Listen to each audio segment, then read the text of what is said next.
Hello and good evening and welcome back for some Civ6 action. We're gonna have tonight the third game being played between Meow for Delegation on the left side and Arcane on the right side. We're definitely gonna need to see who's gonna win this series to stay in the upper bracket. We do have them actually starting off on the pick and ban phase. Let me actually click on the screen over here and see what's going on. Good evening, Armada Siracusa, and welcome, sir. I do want to say also hello, sir. Good evening, sir, and welcome. I did see Tooth Spice. Hello, sir, and good evening. Fortuna Belly, good morning, sir. I did see Mythlix. Thank you so much for joining, and good evening. Have a great time, even lurking. TV Village also, merci beaucoup for the mistake over there, for pointing out the mistake. Oh, it is what it is.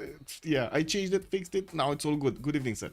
I did see also Fortuna Belly picked up the first promotion. Thank you so much, sir, for getting it. Let's see what do we have over here. Moonthread, good evening, sir, and welcome. We do have them starting off on the ban phase very quickly. Looks like they already chose eight civilizations to be banned. We do have Mapuche with Shaka, Genghis Khan, and Gran Colombia being taken out on Meow for Delegation, while on Arcane we're gonna see 8 taken out with Basil II, Chandragupta, and Hungary also gonna, well, stand in a corner somewhere because they're not gonna be allowed in. We do need to see what the last bans will be before the first pick phase. Meow for Delegation will have their first pick over here and will set the tone for the game. Looks like Catherine de Medici is gonna be also taken out by Meow for Delegation. Oh, the map is lakes today, by the way. They did choose it before the game over here, so we're definitely gonna see quite a few highways between them, and we do need to see if they're gonna go for more aggressive civilizations. It wouldn't be the first time that we've seen them actually picking up like civilizations with bronze working, all of them bronze working openers. Fighting for those generals and taking them all. Well, one more choice to be banned on Arcane side, and we're gonna need to see how MFT is gonna set the tone. Theodora's getting picked, we don't know. Idiagani is getting picked, we don't know yet, but it seems they are both on the table over here. Both are available. And since this is lakes, I'm pretty sure they're gonna get some pony nations over here. We're gonna need to see which one of those are gonna get in. Since they already banned Genghis Khan, they already banned Mapuche. They still have Kublai Mongolia available for them, and India. Not gonna be allowed in. Not gonna be allowed in. Alexander also could be a viable choice. We've seen it actually being picked 2 days ago or 3 days ago. Free Civic Macedon. That wasn't the best choice, right? That wasn't the best choice. Well, it is gonna be aggressive, and it looks like we do have Wuzetian actually being picked up by Meow for Delegation for that early spy. And we're gonna need to see if he's gonna get those nice advantages from it. We do need to see also how Arcane are gonna react to this. They do have 2 choices to go for. No more Catherine de Medici for some extra intel from the beginning, but definitely there are quite a few choices for them to try to go for with extra damage on their units or extra defense on their units. We gotta see what are they gonna choose. You forgot about Wu? Yeah, Wu is Wu, man. Woo. Korea is getting picked. That's a good question. Don't think so, though. It's not really like Korea is not really one of those nations that you actually go the beginning. It takes time. It takes time to build up. It takes time to get everything done properly over there, and the players might not enjoy it that much. We do need to see if they're gonna pick it up. It would be a nice change actually if somebody's gonna try to make it work. I do see Cleopatra Ptolemy is also gonna be taken by Arcane. Okay, they got a simmer basically. I wouldn't really call that a war nation over here, but we gotta see how things are gonna play out. There is also always the possibility to open up bronze with any nation ever, right? It's just clicking on that technology and boom, you get an encampment down, boom, you get some projects in, poof, you got a general.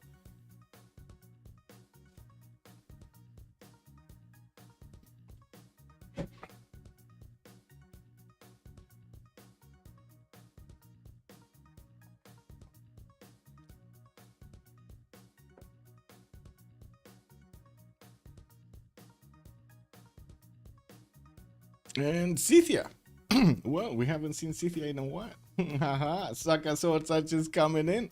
Jargonaut, good evening, sir, and welcome. Well. Meow for Delegation are gonna go for Tokugawa as their second pick next to Wuzetian. Okay, I mean, we've seen Tokugawa play quite a few times in the last few days. Definitely quite a bit of potential over there, but gold, GPT wasn't the greatest thing in the last games that we've seen on Tokugawa, especially in the situation that he is gonna be picked by, pressured by somebody. I do see Kublai China is also going to be taken out by Arcane, so no more Kesheks on the map here since they already took out Genghis Khan as well. And we don't have the Llaneros of Gran Colombia either. We're going to need to see if they're going to go for the mainstay. Rome over here, Trajan always actually does well. We do have also Hammurabi still available for them. The Persia, Cyrus, and Nader Shah are available. Definitely quite a few strong picks here. And an interesting question. We haven't seen Coupe in the last week. We've seen Coupe so much from the beginning of the tournament. Last week, he just disappeared. Nobody even talking about him. Interesting. No? He came, he made a splash, he went out. That's just Coupe things, doing Coupe things, no? Let's see, Bulmus gonna be taken out. Man, they have something as a problem with Bulmus over here. No? They really have something as a problem for Bulmus. Wow. That's some hate over there for the big guy. Well, anyway, we're gonna need to see the last two bands over here, one from each side, and then we're gonna need to see the picks. What are they gonna go for?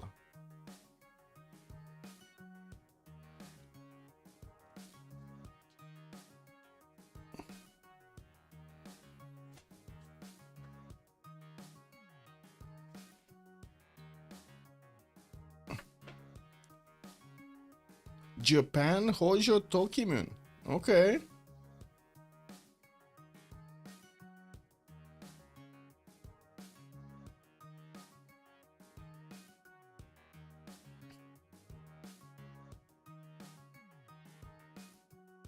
And Egypt's team is gonna be banned. Well, after the performance that we've seen yesterday, with so much production over there, I'm not surprised. We're going to need to see if they're gonna pick Age of Empire. That's still a very good nation over here, especially to get the money, but I'm pretty sure on the Lakes map they might actually want to go more aggressive, and it looks like they're gonna go for Ethiopia actually on this map with Arcane. Well, it does have those unique units, the Oromos, although I wouldn't really say anybody actually has done a big Oromo attack and was successful. We do need to see also Meow for Delegation reveal their full lineup here, with already Uzetian and Tokugawa being picked up by them. They do need to pick up their third and fourth choice before the fourth of Arcane is gonna be picked up. So just give them a few minutes here and we're gonna need to see how things are going. Bulmus, well, won't really work on this map either, like Coupe. Yeah, not the best map actually for Bulmus or Coupe. Well, Coupe, no, I think Coupe actually can do well on this map. It's a problem with, it's a different story for Bulmus. A Mausoleum will not really work since we don't have any seas in reality, or will we? No, there are quite a few coastal tiles. No, there are a lot of coastal tiles on the lakes map. It's not really lakes, like, not all of them are lakes. There are quite a few water bodies. Okay, Vietnam gonna be the choice of MFD. We're gonna see the Voichens and last time we've seen it, actually, it did do good when it came down to the stats next to his, what was it, Theodora, I believe it was his neighbor. Couldn't really push, and at some point didn't really have the pressure and the power to defend either. Well, we're gonna need to see if this is gonna be the same kind of behavior here, or we might actually see a Voichen attack. I'm actually bit how to say, I haven't seen a Voichen attack in so long now. Anyway, we do have Hammurabi also being taken by Meow for Delegation as their fourth for the free building over there on the first district that he's gonna build in the Empire, of a type of course, and we're definitely gonna need to see him build up those Palgums. Flatland for the Voichens and Oromos. Yes, let's see the fourth on Arcane.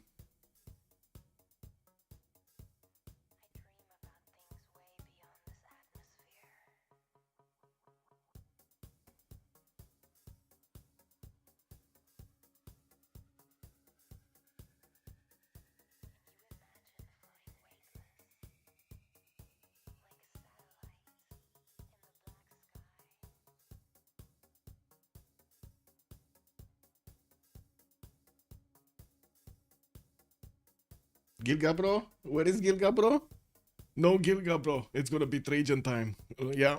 So we got Trajan with Ethiopia, Scythia, and Cleopatra Ptolemaic on the side of Arcane, while MFT is gonna show up with Uzetian, Tokugawa, the Voichens of Vietnam over there, and Babylon. Well, that's quite an interesting matchup that we have over here. Let me actually see. Did they put up the lobby yet? Oh my god, they actually did put up the lobby. It took quite a bit of time for JR to actually put up this lobby. It is what it is, man. I don't know, maybe some mod problems or something.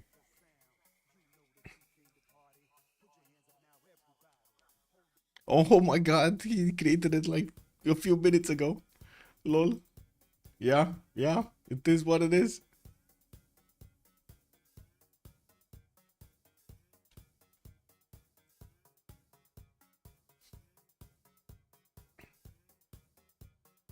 Okay, slowly getting in. Oh, we got some 0 MS problems here.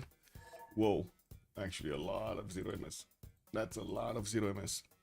This is so surprising, by the way. After playing for the last few days, for the last week or so, Beyond Horizon, I'm like, how is this even possible to not get like 12, 10 players in a game? How is this even possible? And that game manages to do it with like thousands of units and 80 players or something.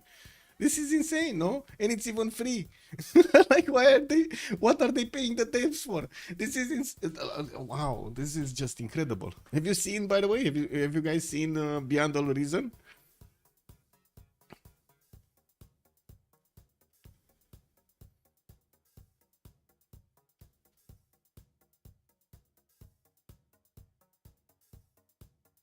Maybe we get to play it after the stream a little bit. We'll see. Swap. Okay. I swapped. Click.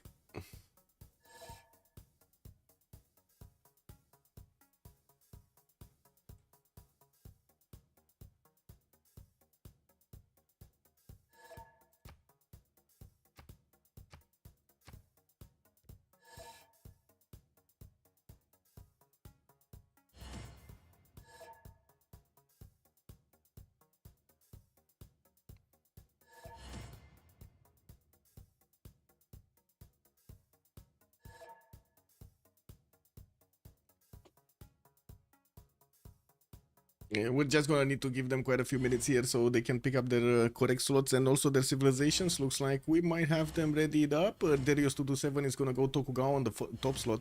He's gonna get the biggest priority with Mikado coming up second on Melik the second. We do have JR on Trajan, Buriz on Hammurabi. Kradlov is gonna go for Cleopatra Ptolemy. Daniel is gonna be the one with Uzetian and the Spies. Kyber is gonna go for Batriu and Apul on Tomeris. Last slot over there. So Apul is back on his, good old shenanigans over here, being aggressive in the game, right? You don't want Apul in a free sim position. He needs to be in the middle over there doing the damage. Andireo, bonsoir monsieur, bienvenue. Okay, let's see. We just need one to actually ready up and that's it. Yep, that's it.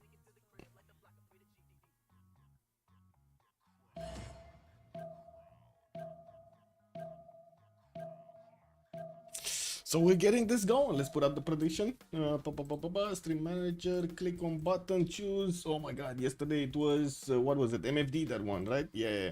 So we get this going and start the prediction for how many remaps? 012. Submission period for 10 minutes because we just are loading into the game over here. And I think 10 minutes is just about the same in the time that they need to get through the turns there.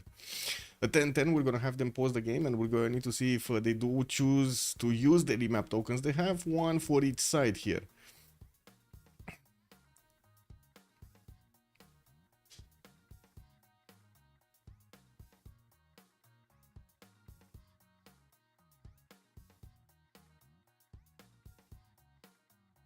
When are we going, chat? Are we going left or are we going right? Biggest question of the evening over here. We going left or we going right? Let me pop out the chat also on YouTube. Good evening, everybody on YouTube. Click, click, click. There we go. We go left. Fortuna Belly is saying left, so we're gonna go Apul. Perfect, perfect. Pokrovka is gonna be here in between quite a few of these stone tiles, and it looks like he's also gonna have an array. Oh my god, a very good Kurgan in the north with 3 of these pastures that can actually hit it. And I do see also more Kurgans in the southwest next to these pastures here from the sheep and the horse.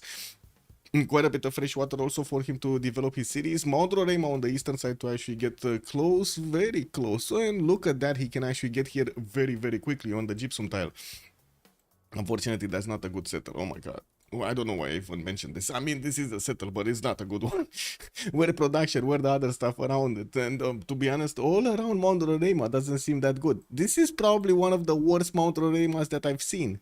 Oh well, I guess it is what it is. Anyway, Polkorofia in the south is also gonna have a banana city to go for, main style there to settle. Southwest also some bananas over here to get the benefits from. Cleopatra Ptolemy is gonna be past these lakes here and the rivers, but that's gonna be one of his allies, and I'm pretty sure he's gonna manage to get the trading between the empires on this lake or whatever it is, water body to the west of Vatican City. And we do have Thang southwest, and this is possible target for him. I'm pretty sure he can actually develop cities towards his opponent here to get going. Well, he has a mountain range on the right side that is going to cause a few issues to actually get his military through, but I don't think he actually cares. Rakedet is also going to have a lot of floodplains actually from the beginning of the game. Not going to have the extra food from the bananas, or I should say the extra production on that banana tile, unfortunately. West side, he definitely can settle next to those ivory tiles or directly on them, and I'm pretty sure he wants to get cities on the east side as well. With so many floodplains, I'm pretty sure Lady of the Reeds and Marshes is a pretty good choice over here to get those extra production points from these floodplains. We do have also in the neighborhood here, Thang Long on the western side, on Vietnam. Eastern side, he's not going to have anybody until, of course, Ethiopia is going to be here, but that's one of his allies, and I don't think it's going to be a problem. Looking at Rome, he's going to be on the other side of the map, and looks like he's going to have quite an array of diamond tiles to get the extra gold from, while second city to the southwest, he's going to get some bananas over there. He does have the lake to get the extra fresh water from.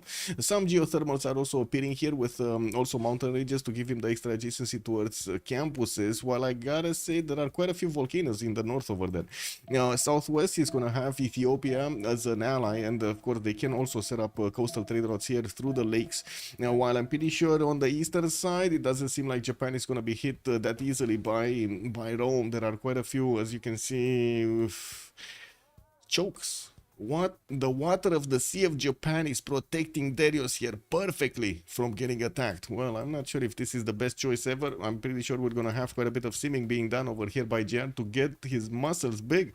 Addis Ababa is gonna also benefit from silt tiles in the north. Ethiopia here, it does seem like he did manage to pop out his first scout, and he does have a very good second settle southwest. Unfortunately, he's not on a hill.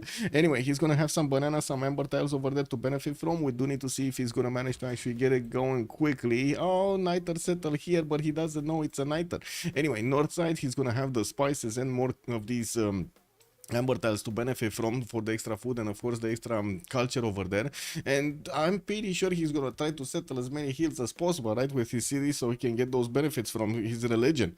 Looking at also his neighborhood, we do have him with a very close neighbor. China here is going to be the opponent of Ethiopia, and they're very close to each other. I'm pretty sure they can actually attack each other with no problems.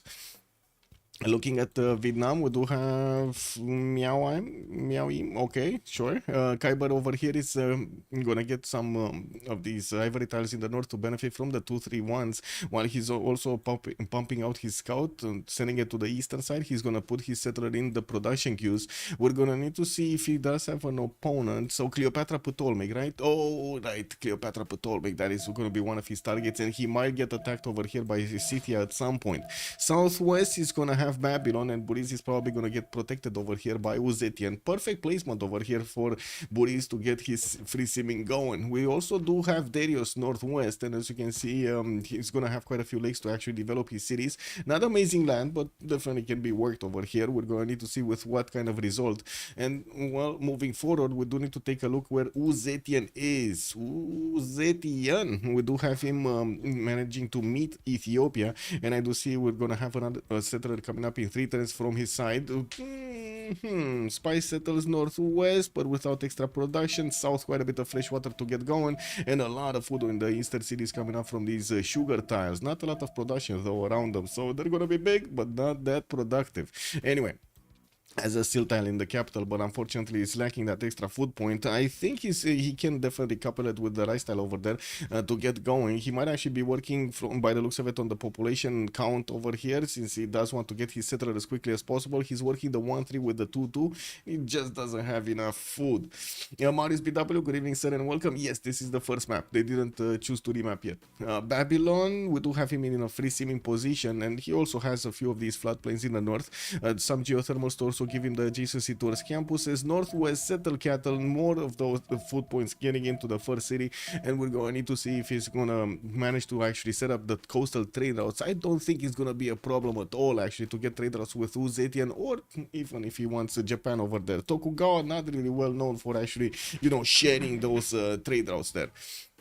Has a bit of a river network in the north, and this is actually the least fresh water that I've seen in other empires. Yeah, doesn't have a lot of fresh water for those Palgums. Anyway, he does have these rivers over here that are gonna give him at least 2 settles, and we're gonna need to see how he's gonna try to settle next to those lakes. Taking a look at also Tokugawa, we do have him in the Yatsushiro Sea next to the Sea of Japan, and I do see he's gonna get his settler out in 2 turns. Quite a few stone tiles in the north to get those chops going, and also northeast. Oh my god, like 9 of these stone tiles are in his north side.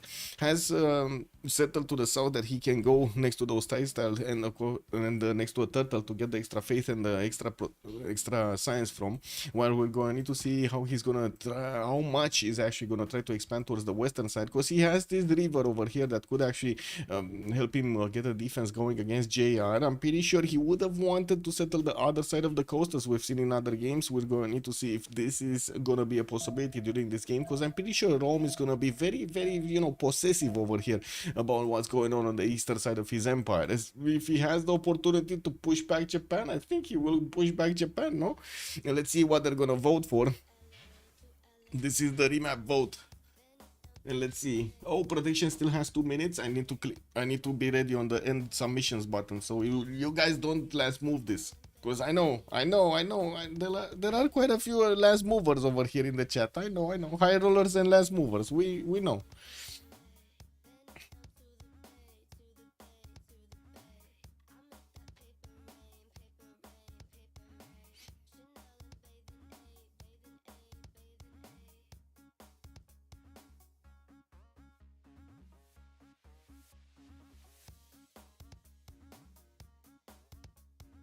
And it's gonna be one remap. Looks like Arcane are gonna choose to remap this. Okay. Interesting. Well. Let's see what the next map will bring. Just gonna give it a few minutes here for the map to be shown. I think we only had like 2 possible conflict zones, right? Vietnam with Egypt. No, sorry, Egypt with this. Yeah, Vietnam with Egypt and Scythia, I mean, with the 1 versus 2, and then Uzetian with Ethiopia. Those were the 2.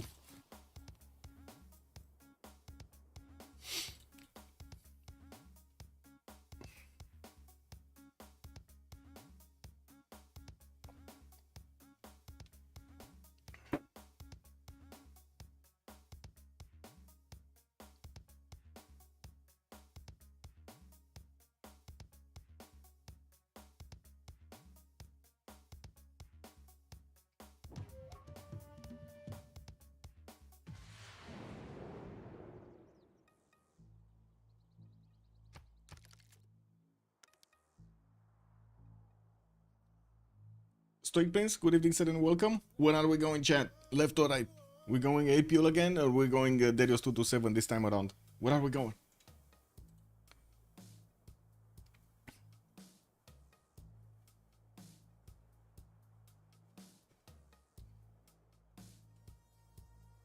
Chat. Oh my god, chat is thinking. I don't know about this, man. I don't know about this. Planning, thinking, what is going on? Chat.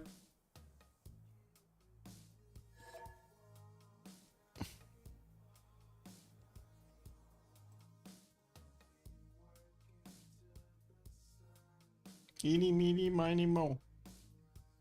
Grab a turtle by the toe. Left. Tommy went. Good evening, sir.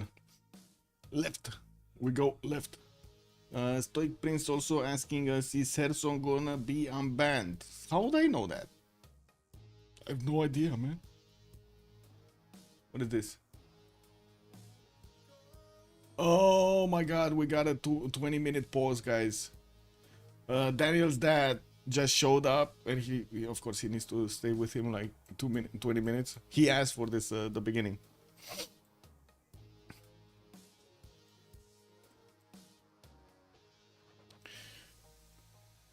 Tommy went and left, so we're gonna just leave the screen here on Cynthia. I think I need to actually put a something. Give me a second. Countdown timer or something. There we go.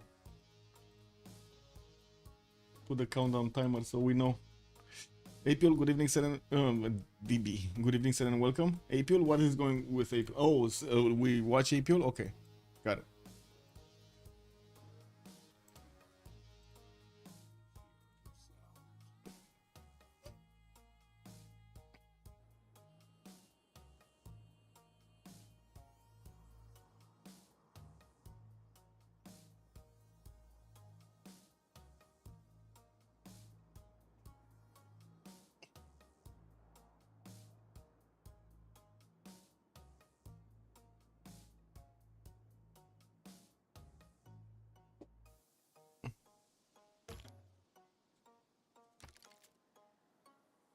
Oh, I see. He let the game just load in. I wasn't the one who banned Herzon Stoic. I don't know why. I mean, I know why people think that, but I really wasn't the one who banned him. I wasn't even awake at the moment he got banned. I have no idea. Man, you got fooled by a video, bro, on YouTube. Oh, man.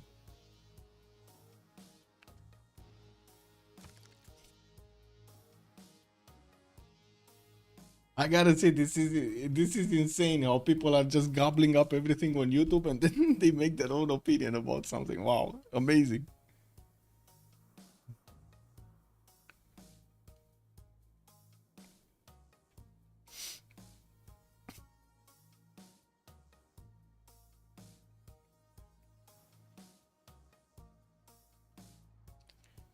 My side of the story. There is no side of the story.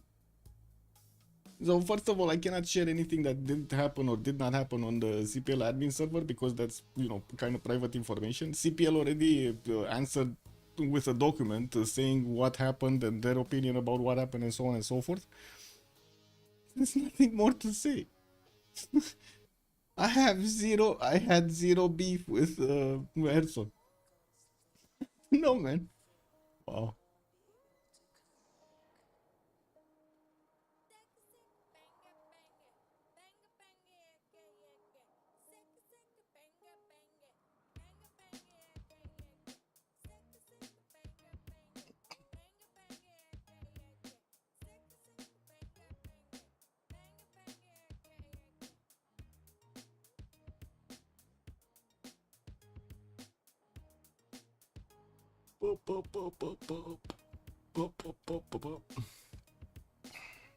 Oh, I guess we could actually.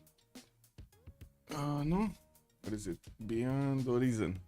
It's amazing, by the way. This is insane. But the game is insane.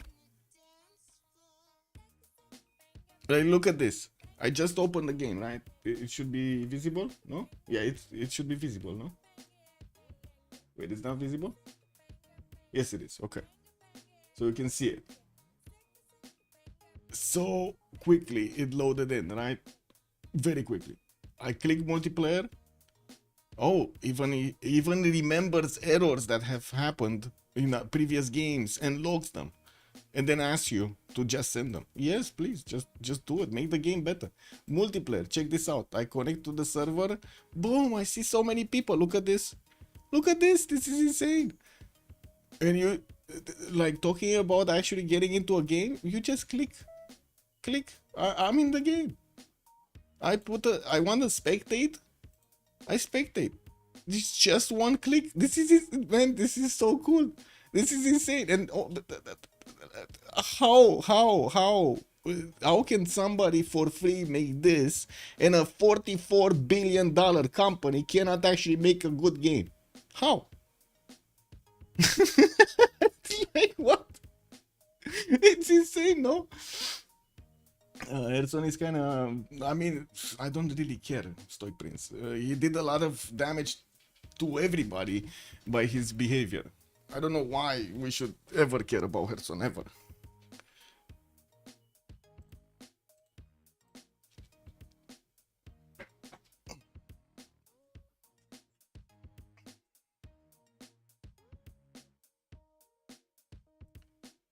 can unpause, you can just, okay.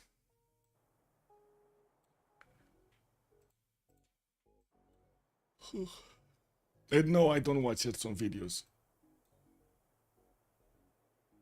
I don't want to waste my time. Be right back. How many minutes we have? 9 minutes. Okay.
Did they not start? No, I don't know. Hello, Minesh Goblik. Good evening, sir, and welcome. We're just waiting over here for Daniel to finish the thing. I think I can put up the team labels though. What do we have? Left side is Arcane. And on the right is gonna be MFD. There we go.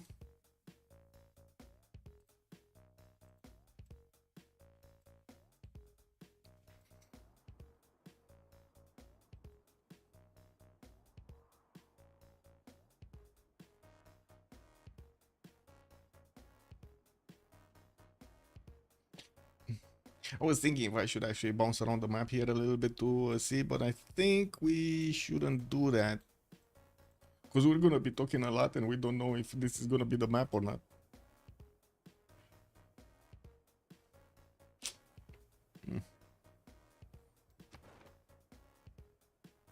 Only one science city state in the game. Yesterday we had 4. It was insane amount of science very quickly. Vatican City, Yerevan, Cinguetti, City states. Okay, we don't really. I mean, I guess we do have Menelik the second for the Faith Nation over here. Yeah. He's gonna be the Faith Nation. I'm pretty sure. Pretty sure. So he's gonna have 3 of these city states to actually take a look at. April decided after the. Yes, exactly. I was thinking exactly the same thing, man. Ashukov, like he's back to his old shenanigans over there. He was saying, "Oh my God, yeah. I mean, seeming nations. I don't know about that. You know. Let's get the war nations going." Finally. Back on what he likes.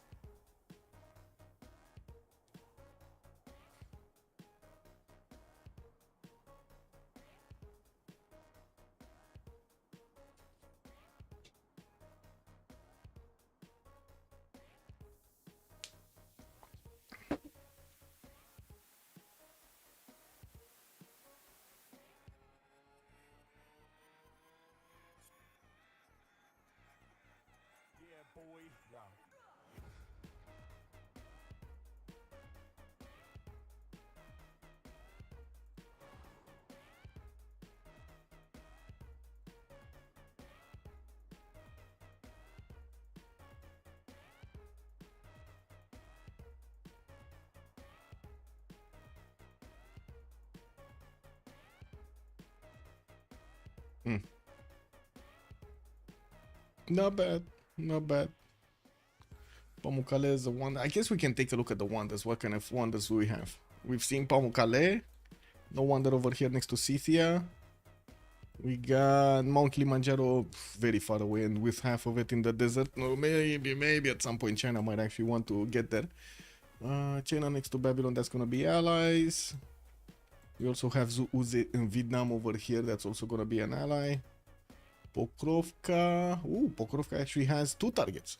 Oh, this is a good map for Pokrovka. For Scythia.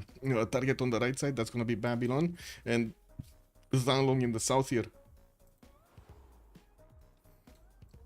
Any more wonders? Upsunor Hollow. Okay. A Fountain of Youth, that's the 4th. There we go.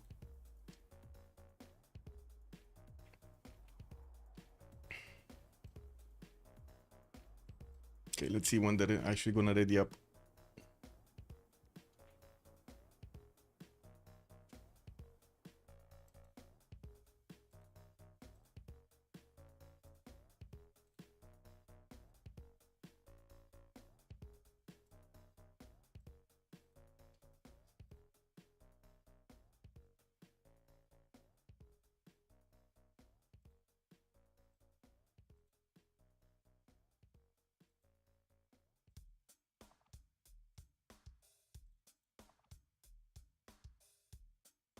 Still no oppose? No oppose.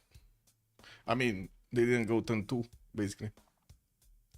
Oh, also the single city state, the single science city state is gonna be next to Scythia, so I'm pretty sure he's gonna want to take that down if they don't have it. Might as well.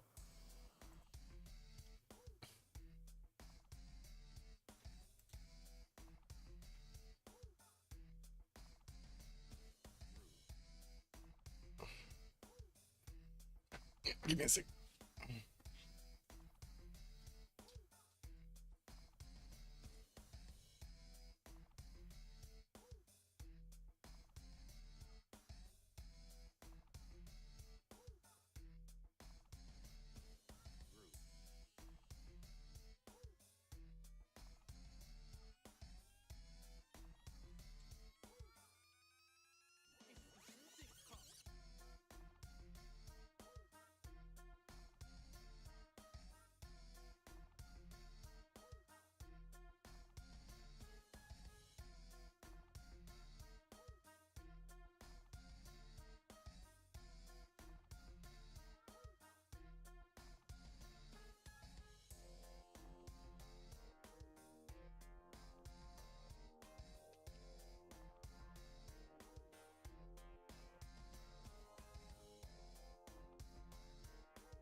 Well, I guess we got like 5 minutes, maybe. Let me turn off this counter because it's counting down too much. There we go.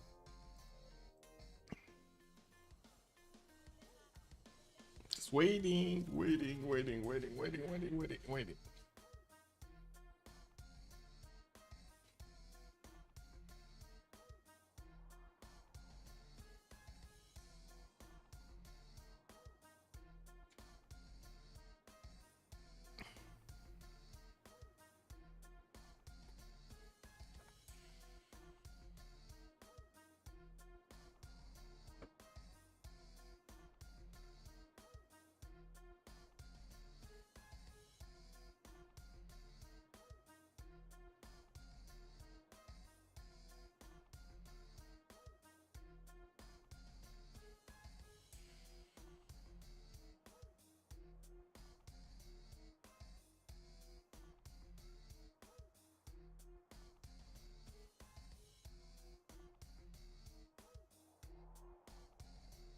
So how has been chat doing?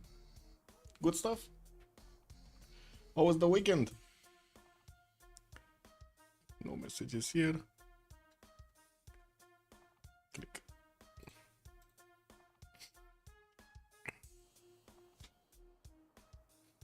Anybody did something interesting during the weekend? Other than gaming, of course.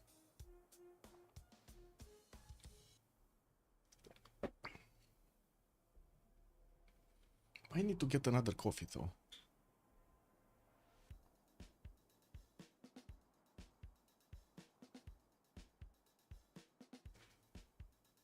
Calm weekend, nothing special.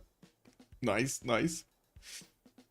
I got woken up in the morning by whatever, I don't know, man. There was an event outside my house or something. People running and screaming and noise, just noise. Couldn't sleep. That's why I slept during the day. If this is what it is, I would call that how is it called? Phonic pollution, right? Phonic pollution. Yeah.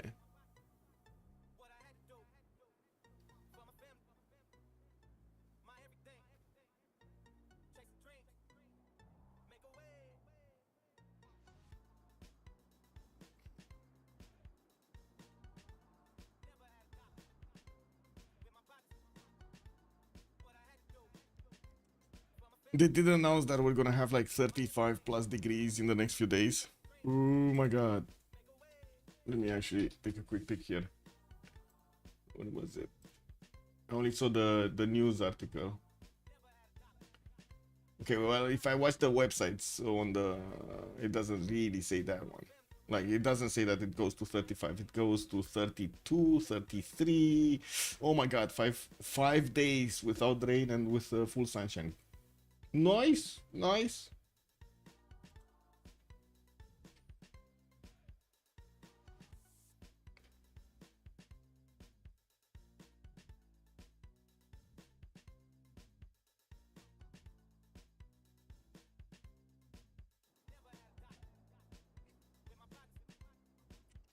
Sector 1, Ganesh Koblik.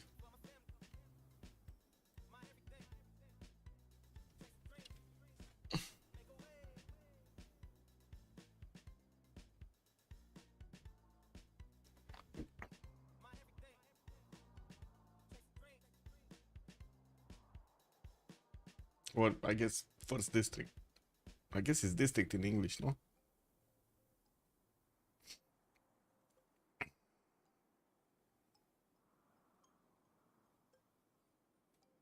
Christina also joined us, but she's shy. She's eating right now, I think.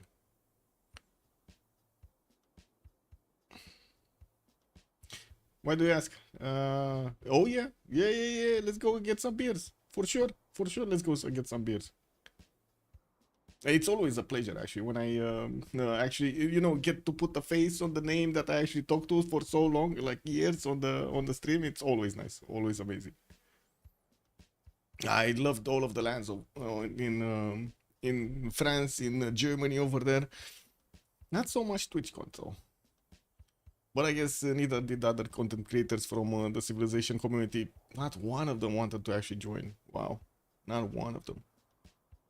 Well, to be honest, there wasn't really much to do over there anyway. Just a bit of brainwashing techniques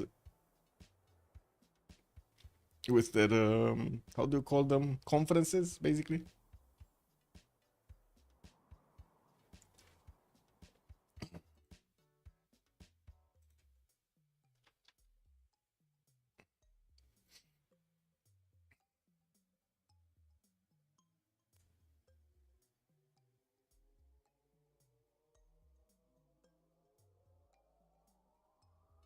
Well, it is taking quite a bit of time.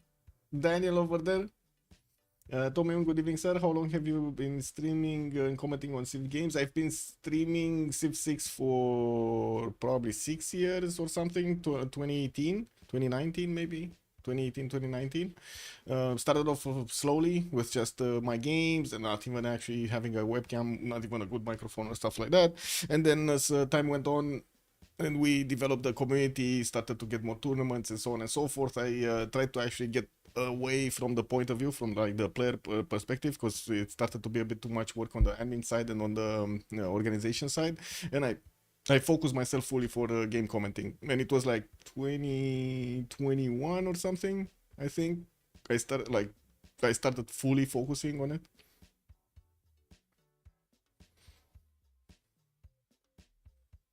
Yeah, I can imagine.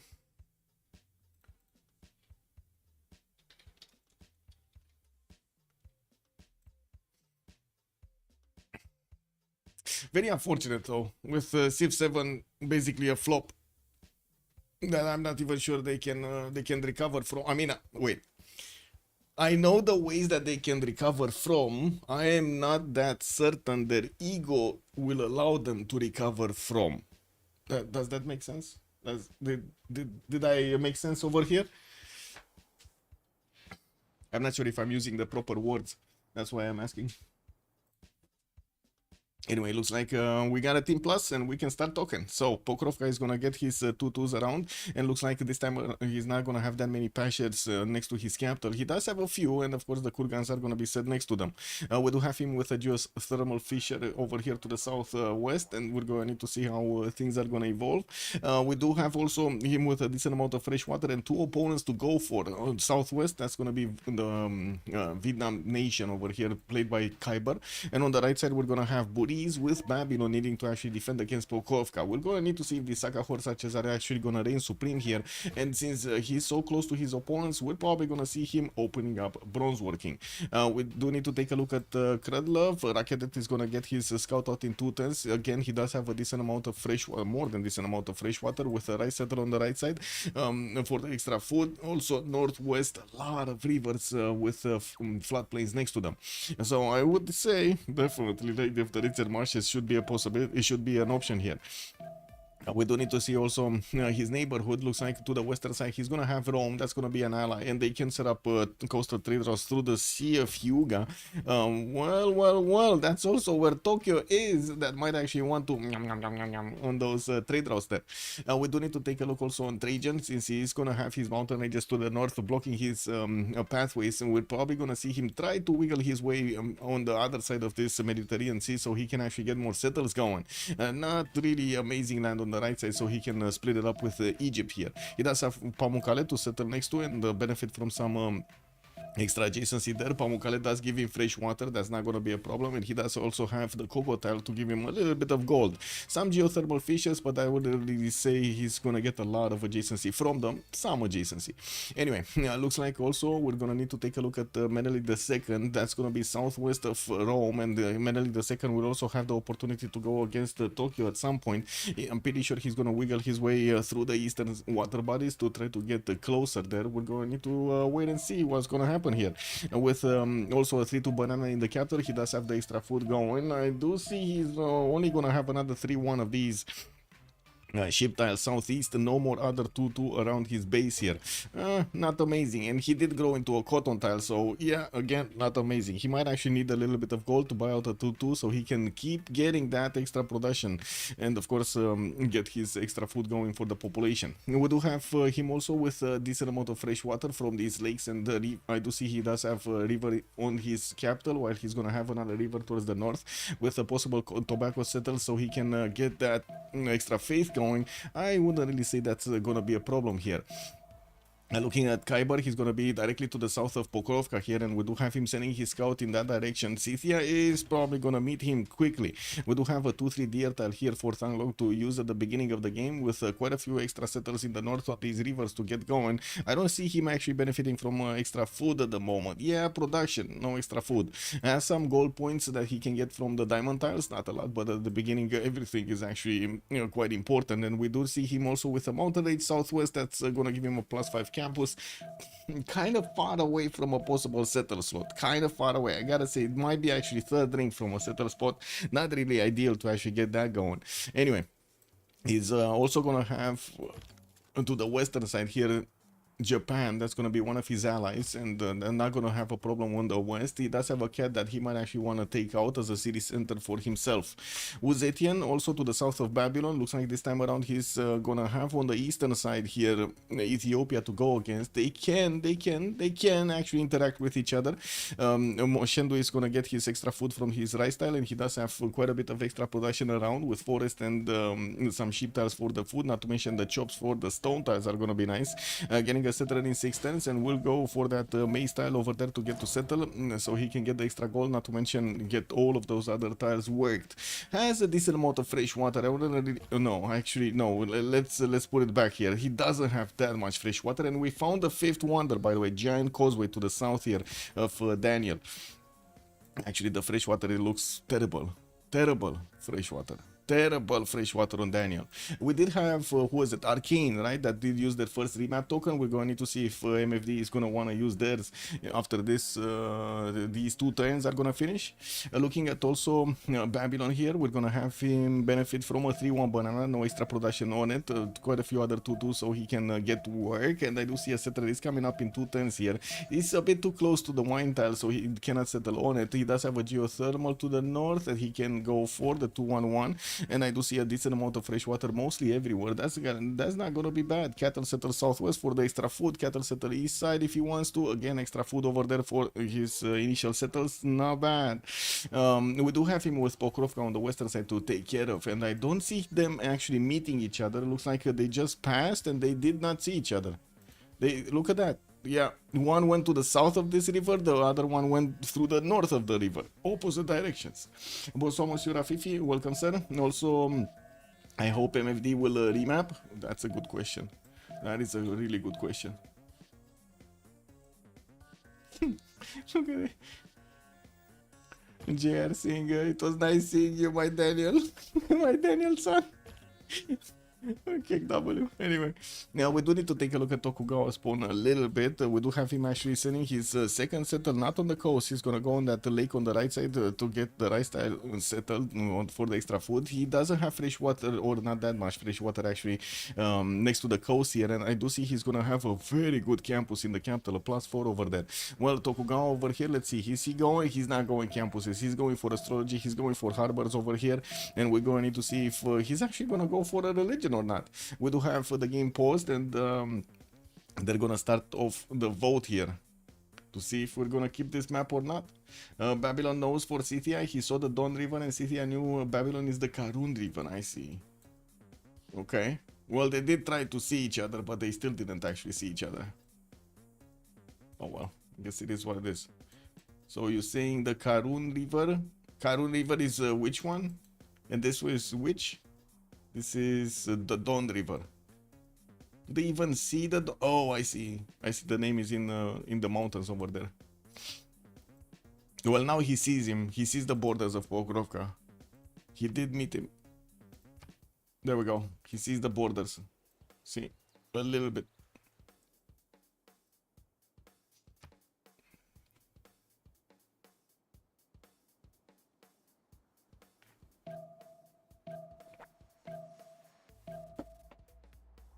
And this is gonna be the map. So I think we got April in quite a party zone over here.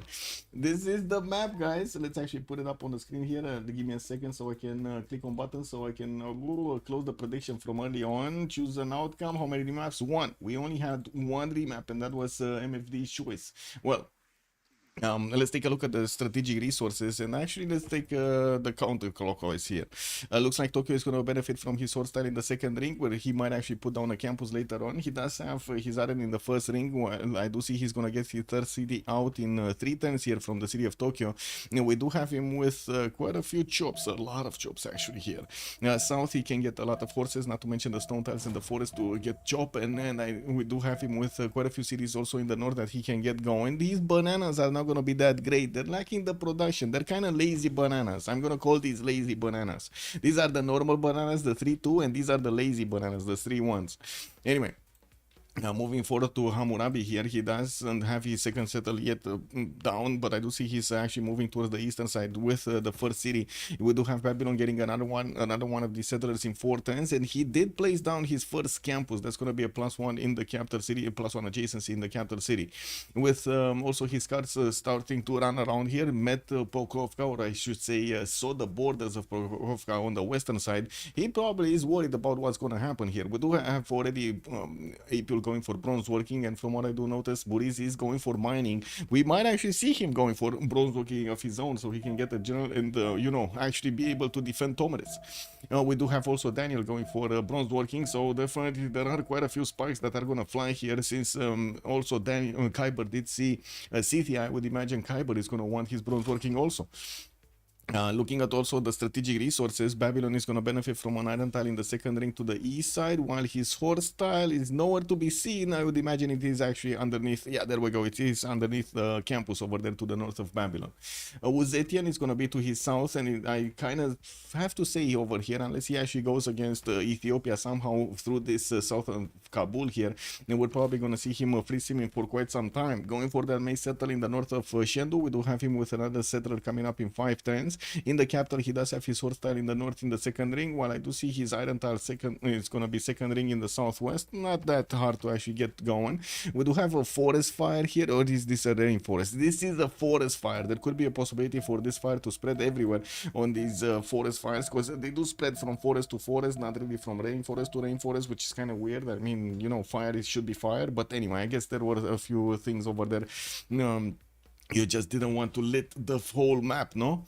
Anyway, now we do have to take a look at Batriu here, with already his second settle down, Trakiu on his 3-1 tile on the western side. He's putting down holy sites, and we do have him actually, wait a second, is he gonna improve the deer tile, or is he just moving through the deer tile? Because I do see he's just standing over there with the builder.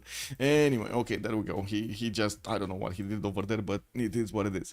And we do have him with an iron tile in the first ring in the north, and his horse tile is gonna be second ring. He does have a bit of a problem. Apil does have a warrior that is gonna jump onto that forest over here right next to the builders, and we might actually have one of those builders starting to scream. Can you imagine that? He's gonna get surprised over there. Woo! Anyway, we do need to see if Tanglong Settler is actually gonna reveal. It should reveal the Scythian warrior actually with the third vision. Anyway, moving forward to Ethiopia, we do have Ethiopia here, southwest of Rome, and I do see he's gonna get that tobacco settle in the north, and that's gonna be his second city. We do have him also getting the third one actually from Addis Ababa next turn, and we do see he's gonna start off with, of course, holy site, so he can get his religion going. Not to mention his faith generation going to convert all of the benefits of the faith generation of his city center settled on hills towards, of course, the science and the culture. We do have him also with the horses in the capital in the first ring on the western side, while his iron is going to be south in the second ring. I do see he's also going to have quite a few chops over here in a possible city next to those dice tiles, with the stones giving him so much production. I think this is a lake, so he will get actually the fresh water if he settles on the niter with no problems.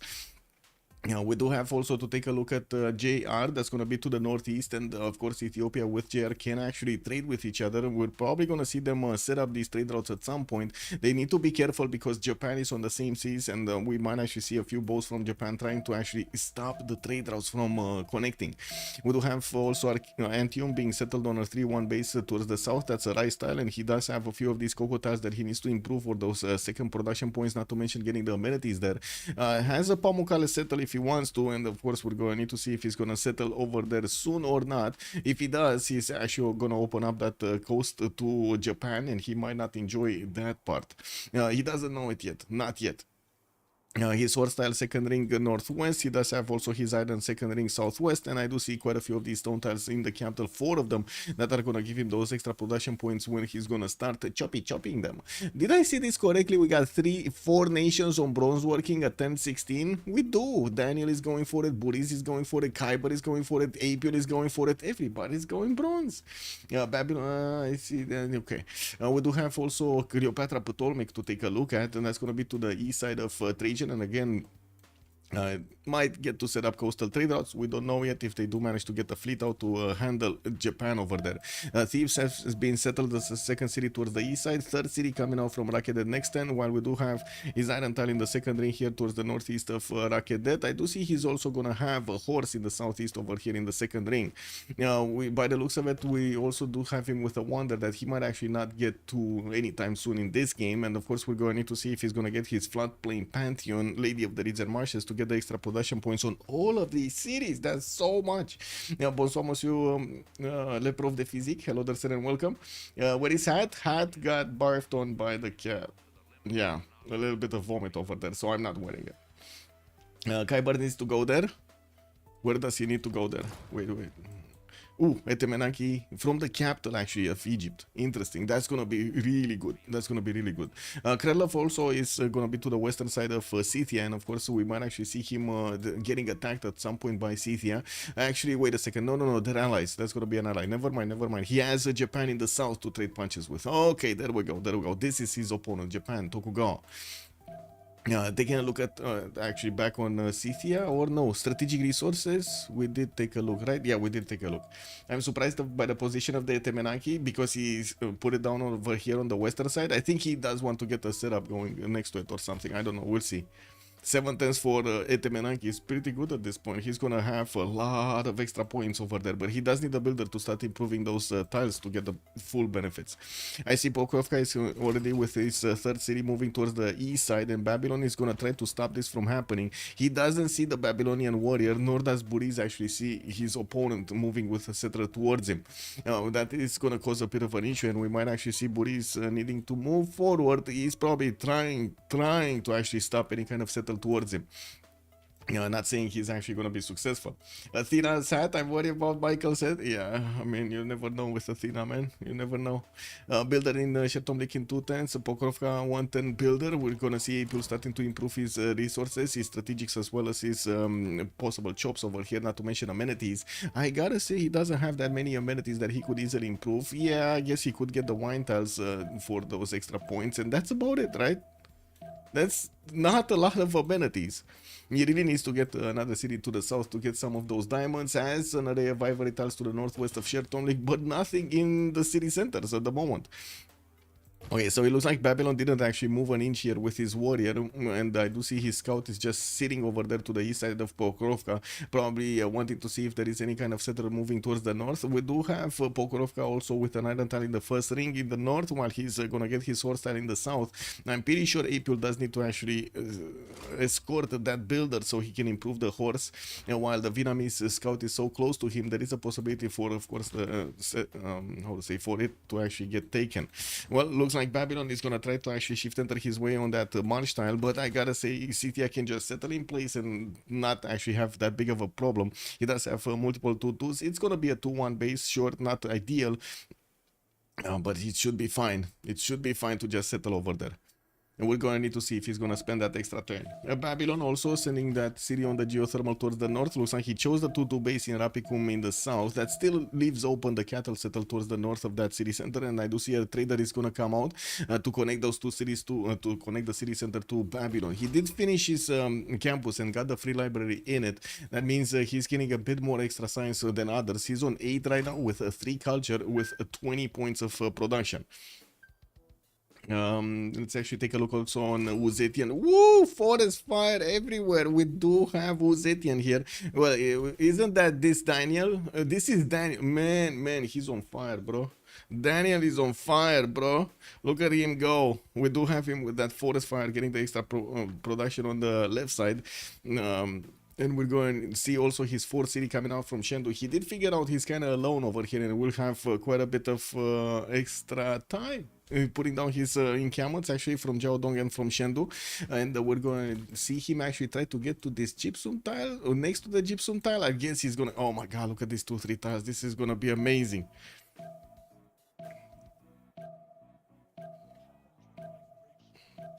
Let's take a look what's going on in Babylon's side over here, and I do actually. Wait a second. I need to click on this. There we go.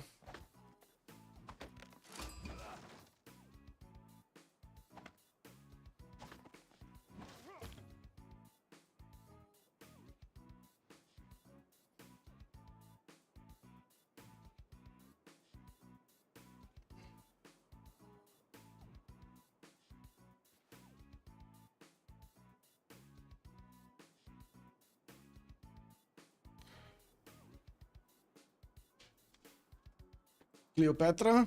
Ooh, 5 tens for that Etemenanki, and I do see he's gonna get his builder to start improving the truffle tiles to give him those extra points of gold, not to mention, of course, his amenity. I do see a 4th city also coming around from Rome soon, and we do have Achille actually settled right on top of Pamukkale on the biggest tiles. By the way, Pamukkale has 2 really big tiles. That's gonna be the cattle tile where he settled on, and the cocoa tile. That's where he had the most adjacency. Okay, well, we do have builders coming around, and I do see the first trader is connecting Antium to Rome here to get those extra food and production points. While I do see he's also going to have some, we also do have Ethiopia meeting Rome and Babylon over there in the north. Looks like we got the builders coming around, and of course the holy sites are starting to get up in Ethiopian territory. Divine Spark is going to be his choice. He's going to get quite a few extra points over there for the great people.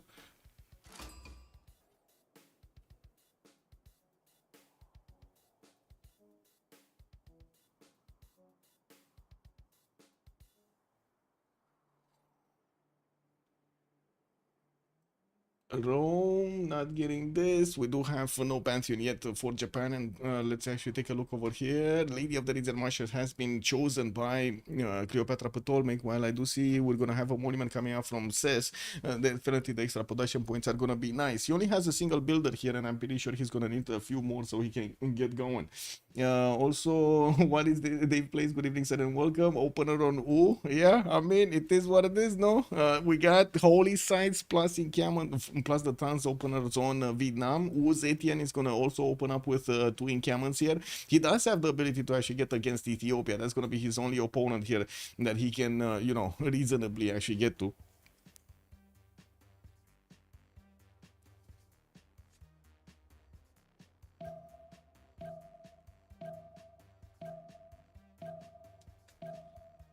Six tens for monuments to come around, and of course we do need to see actually if we're gonna have Scythia starting to actually get the projects going. He did manage to finish his first encampment, with the second one from Sherton coming up next time. I do see Generals did not put one down. He did actually place that city right there on top of the hill, and we do have Babylon starting to actually move out his warrior. Cannot really do anything about it. I do see Vietnam is actually keeping the horse in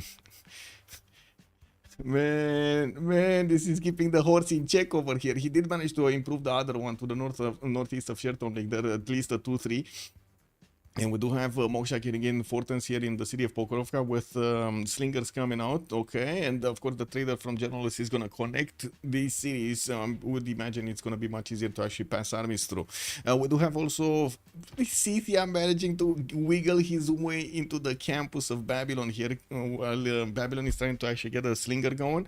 We do have him also with that encampment to the northeast that he's going to get to delay, unfortunately. There's another campus coming out from Rapicum in the next turn, and from what I do see, we do have some extra culture points coming out from a monument in Mashkva Shapir soon. Burizi is still 10 science with 3 culture. He did manage to actually catch up to Apule's opening with bronze, and I do see him going for animal husbandry. I would imagine he's definitely going to want to get to horseback riding as quickly as possible to try to fend off the attack from Scythia.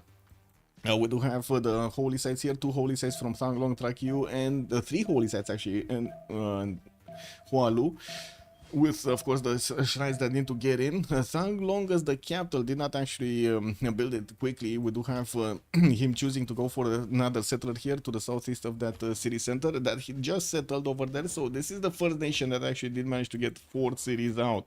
The fourth settler from Chengdu is coming around, and we do need to see where is he gonna go. Is he actually gonna want to get all of these tiles over here on the western side or not? We do have him also with City Patron Goddess as a pantheon. He's getting the extra production towards his initial district being built in a city center, and I do see Scythia's making points. He's gonna start making points. We do have also the Thans that can actually start to get some improvements going, and I do have to say this is a bit of a surprise setup here from Vietnam, because usually you do want to get the setup for the districts very close to each other, with the Thans actually getting the extra adjacency from those culture points. This is not really the usual setup that we do see on Vietnam here. We're gonna need to see if Kyber's choice is actually gonna be a correct one in the next part of the game. Etemenanki is going to finish next turn on Rakedet, and we're going to see all of those points coming in through on that city center. Right now he is 14 production points. I do see we're going to have a builder coming up in 3/10 from Thieves, and we're also going to have some monuments coming out. Commercial opener for Rome. He's going for that fourth city in the north, and I do see he's of course putting down commercials from every one of his cities here.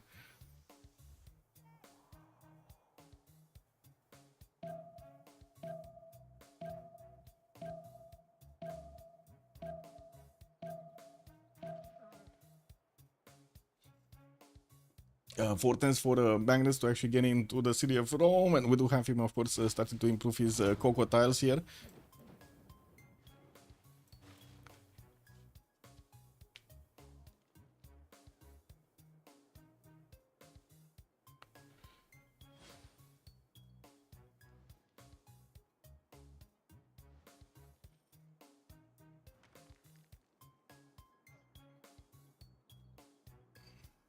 Okay, let's see city states with about that time. Ooh, 2 encampment projects coming out from Scythia.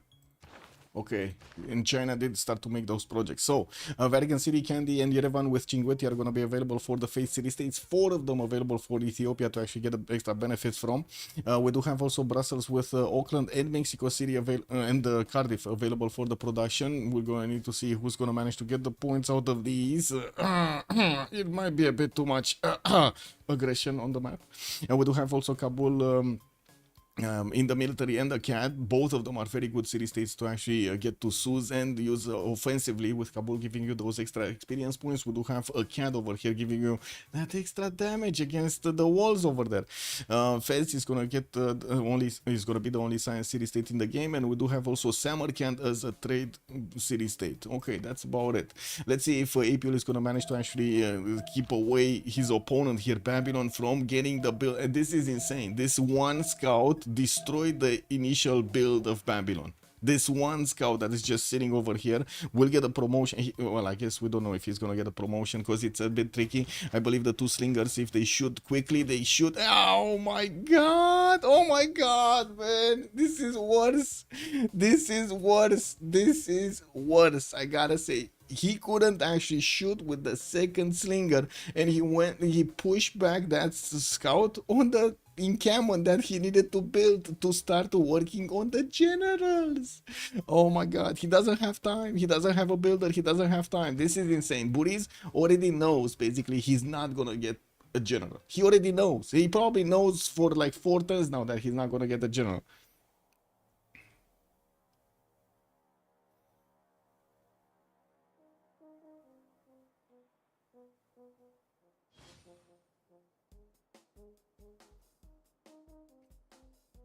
General already recruited by Scythia. That's the first one, and I do see his 5 out of 30 points for the next one. He did manage to finish 2 of those projects. Let's actually see if he's gonna get some more. Doesn't seem like he's gonna get some more. Going for full builders here. And we do have China starting to get some. Let's see if he's gonna get projects. No, he's not getting projects, or at least not yet. We do have Magnus establishing in Chengdu, and also a builder coming around there. We do see also his fourth cities moving towards the north. I'm not really happy with what does he have over here, but that right settle does look good. Northeast, he could try to go towards Ethiopia, get a little bit closer to his opponent here. He did send his warrior to scout around and see what's going on, and he might actually get an opportunity to pillage a few tiles over there. And we also do need to see the religion showing up on Ethiopia. He went for color music for the shrines and temples to provide him the extra culture, and I do see Defender of the Faith is also going to be giving him those extra +3 combat strength points on the defense. We do have him with builders and of course monuments from the south to get going for these extra culture points, while he does need to actually build up his shrine count in his holy site so he can get everything done. He does have actually just Axum needing some. He didn't settle the Night Tile, he settled next to it for a 2-2 base, and of course he's gonna need to actually grab that dice tile on the east with his gold points. Well, Moshe establishing the capital for the extra culture and the extra points of faith, and taking a look over here on the disaster unfolding in front of our eyes. I gotta say, if they don't manage to actually snatch this general, that's a massive failure. That is a massive failure. If they don't manage to deny basically the general of Babylon. Okay, another project coming up from Pokrovka next turn, and I do see, of course, Scythia did connect the city of Generals to the capital city with the trader. He did move also Burica on the city of Generals, and Burica is extremely good to use to convert into a military engineer. So Scythia does have an extra incentive basically to get another general here. Moksha establishing the capital, again extra culture points and extra faith points. We do have also the ability of Scythia to buy out units with faith. I wouldn't really say he's gonna have a lot of faith. He's only on 4 faith at 10, so not really, you know, a production house of units from faith points. But he can, and of course we're gonna need to see if he's gonna put down a few more of these kurgans to make that work. Japan is starting off with his harbors here, and I do see he's getting his 5th and 6th settlers out very quickly. It does seem like Darius does want to get a very, very, very big empire. While Rome did say on 4 and building up his commercial count, we're gonna see him starting off on getting the merchants. The first merchant is gonna be Fadlan for him to get an extra trade route capacity, and of course the extra faith from the connections there. While the merchants, the commercials being set down with the markets are gonna allow him to get those extra trade routes. This is gonna be quite nice. Commercial hub investment in Antium, so he can get more points for the merchants. I wouldn't really say he has competition on the merchant. He's the only one actually making merchant points. But of course, the quicker you get in Fadlan, the faster you get the extra trade route capacity, the faster you get all of those yields from the trade route connected to whatever city you want to be connected over there, either GPD or you know, food or production points.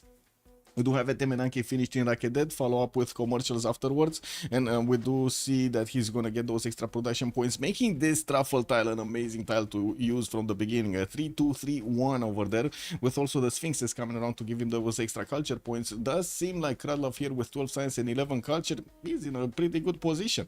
He does need to get more settlers out, and I do want to double check his production over here. He's on 18 points of production in Rakedet. He was on 11 the last time we checked. Now he's 18 after he did finish Temenanki and did improve the first tiles. He's gonna need to actually start improving a lot of these with farms, and this is gonna give his opponents quite a few of these med packs to actually get going.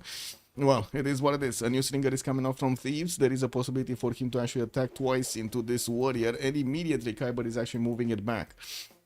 We do have the first Sakas coming out from Scythia, and I do see Scythia did manage to finish. No, wait a second, he didn't actually finish the project. I'm pretty sure he didn't finish the project. Let me see. Let me double check this. No, he's on 2 general points. So he did put it in the production queues, but while we were moving around the map, it just didn't finish. Etemenangi 0 tiles improved, yeah. At the time was Etienne going Ethiopia, or almost. We'll be already there. More great people, more faith, more stats, yes. I love how roads are messy between the Roman cities. Man, these look like Bulgarian roads. Have you ever seen a Bulgarian intersection? It's funny. It's the most funniest thing ever, man. Oh my god, let me actually see if I can find one. Give me a second. Google Earth, no?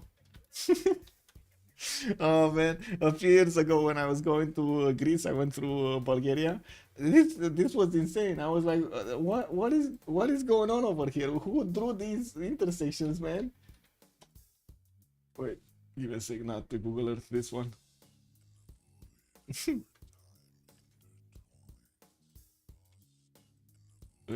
let me find a quick one.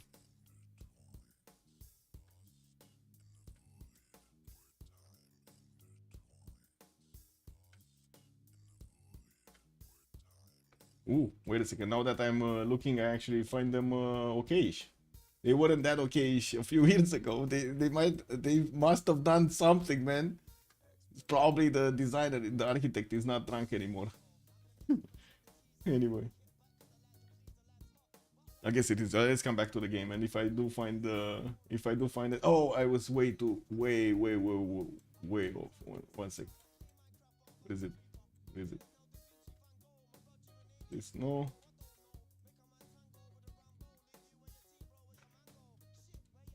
Nah, cannot find it easily. Too big of a map. Yeah, the wood slinger is going to die. Doesn't seem like. Oh, wait. Wood slinger. Or what is wood slinger? Why? Why is wood slinger dying? Oh, Egyptian slinger. Yeah, the Egyptian slinger. Yes.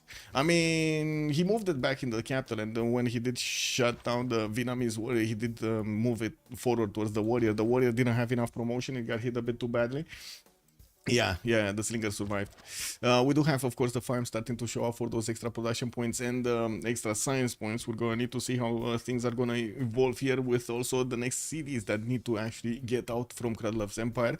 We are 1030, and we do need to double check if they did manage to actually get their era score. Yes, they did. 31, 28, 30, 23, 27, 25, 24, and 21 points for them. We do have the first units actually from Scythia starting to get closer to the Babylonian cities. He's immediately going for this, and I do see an encampment training project is coming out from Babylon, but he does need 2 of these if he actually wants to get a general. Vietnam is also starting to make points. We do have Babylon. Yeah, there we go. He does need another one, and he doesn't have a builder to actually allow him to chop here. Nor do we have actually stronger units from Scythia like horses. He just has some sakas that are hunting down the Babylonian warriors over here, or I should say the one warrior that was sitting next to Genelus. He can smell him. He can hunt him down a lot easier. Encampment also project coming out next turn. I do have to say Apiol is the last slot over here, so unless he actually gets the project next, oh, it's fine. Actually, Babylon is gonna not one turn his encampment training project, so yeah, it is what it is. Sun, encampment also from encampment training project from Khyber, but he does need more points. He's only on 8 points out of 30. Doesn't seem like it's gonna be that good. China 9 out of 30 also. Okay, interesting. Okay.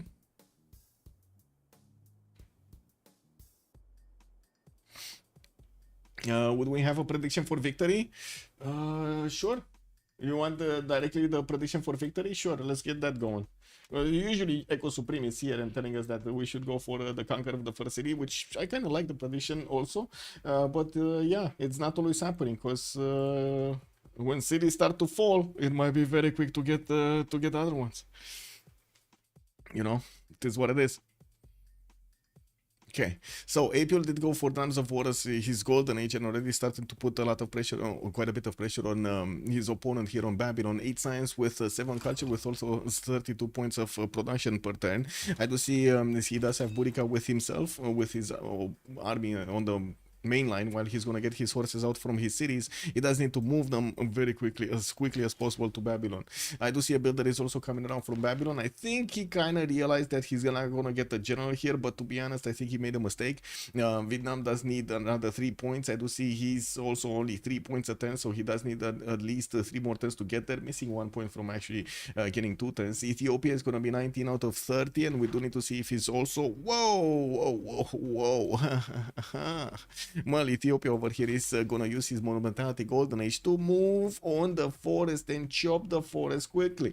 We're gonna need to see if he's gonna get that encampment training project next turn and recruit a general here. There are 2 more generals. Sansu has been picked up by Scythia. We do have Burica on Scythia. Nobody else got something. Rome did actually recruit Ifadlan. He was making a project for it and got an extra trader from the beginning.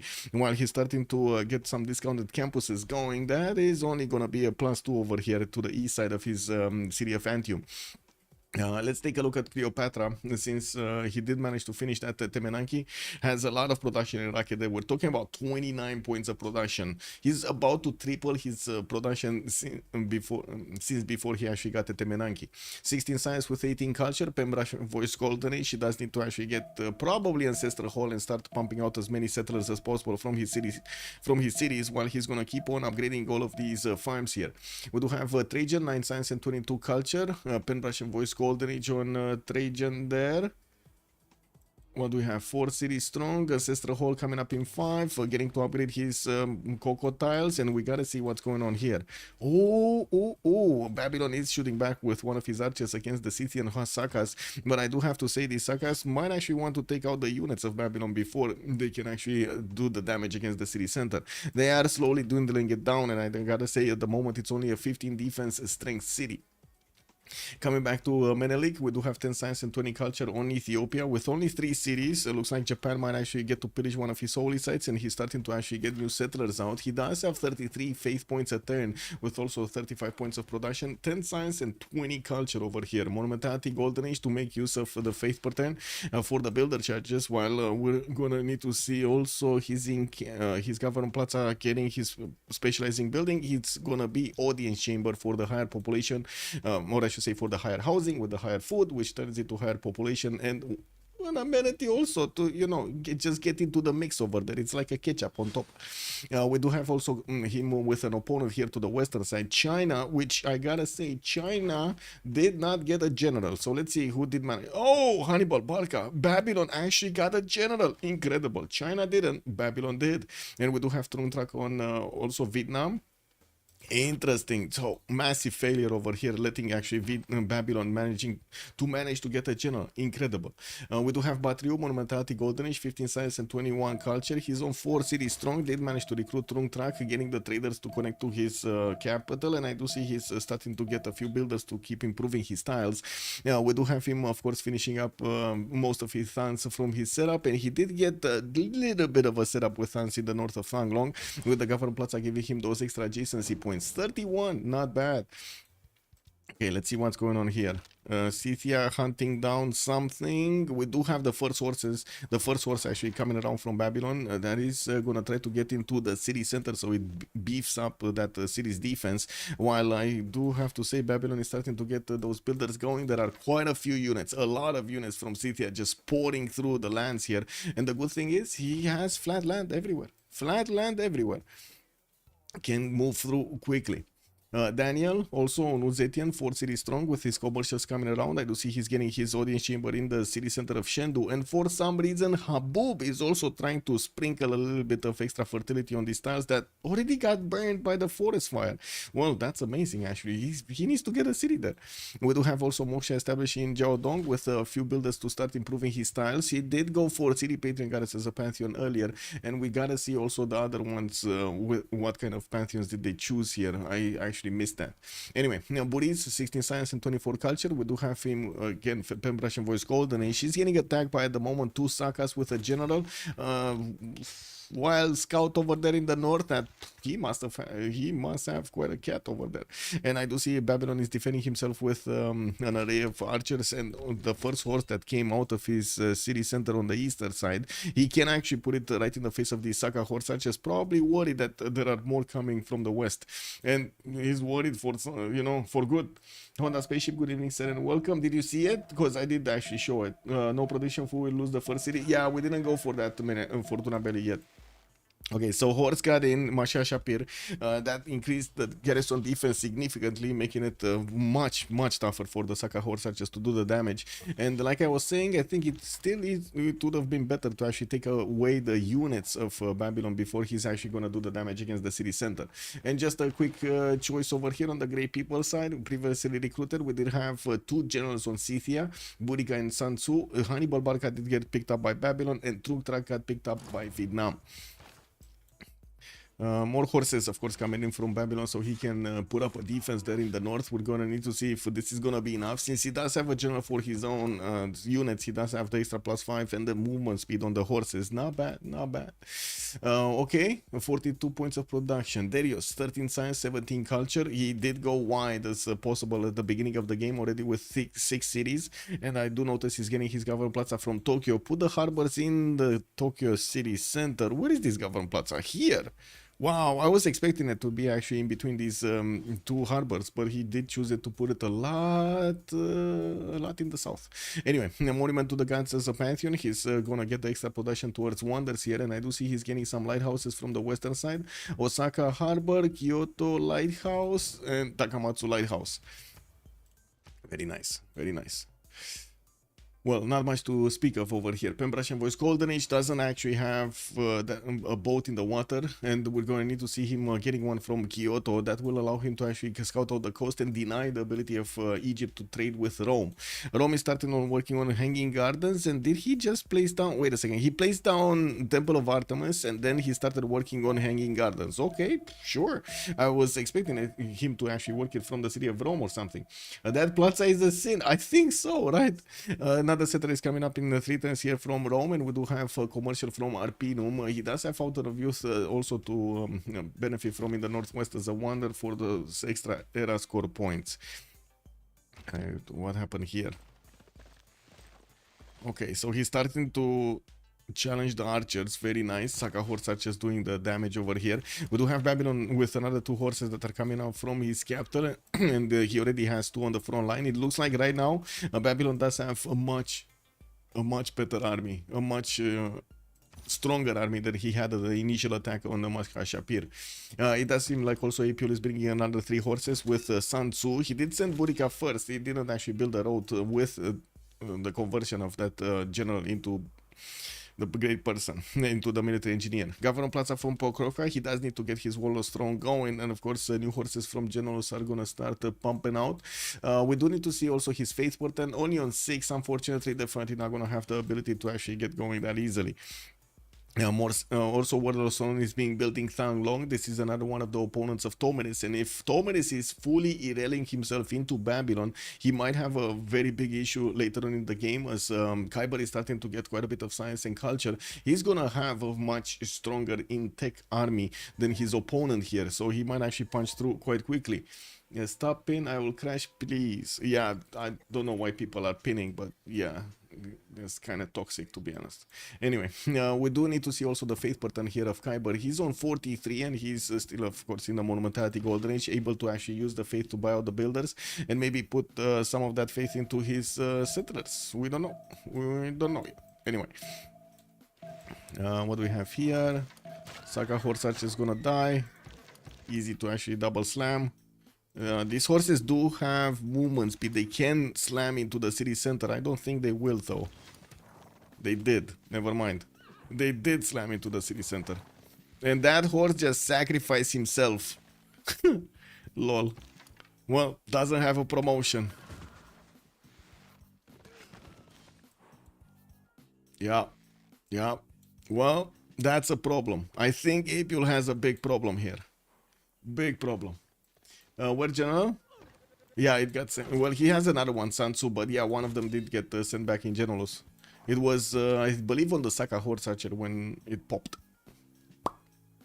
Oh well, I guess it is what it is. One amazing thing is the Saka Horse Archers do get the benefits of the general. So not only they do have the extra +3 against the units, but they also do have an extra +5 from the general and the extra movement speed. They're extremely efficient to actually attack into any opponent's units.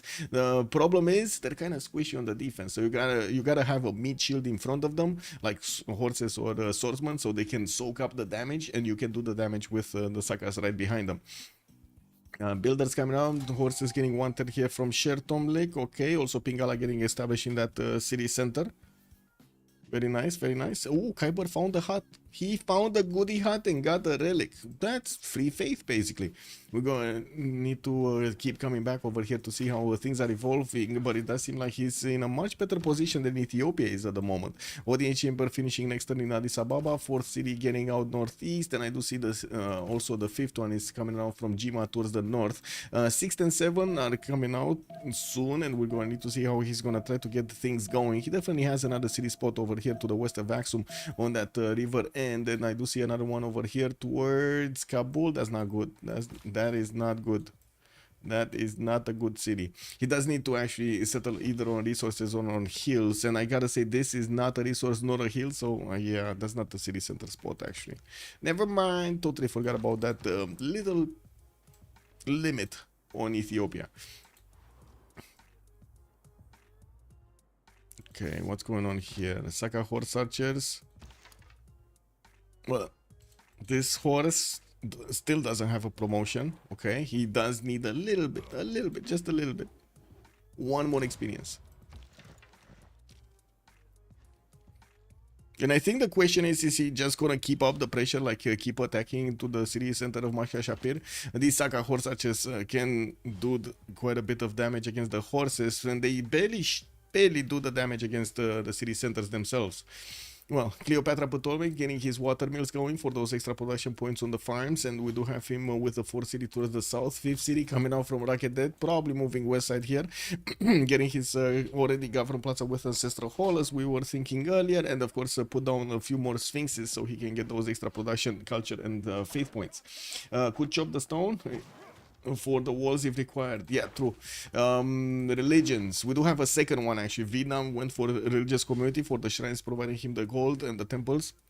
While he's also gonna get tithe, he went for God of War and Plunders, and he's finally getting some extra points from the Thans, since the Thans do not have actually naturally their great general point. Some horses are coming around, and I do see the 5th and the 6th settlers are getting trained over here in Hualu and Trakiu, while he's gonna get the commercial note from Maitho. He's gonna need to get merchants. I wanna see what's going on here with Apul actually still trying to push into Babylonian side. Now we do not see the extra promotions yet on the Saka horse archers. The ones that kept on shooting and got the experience points, well, they didn't have the time to actually get the promotions.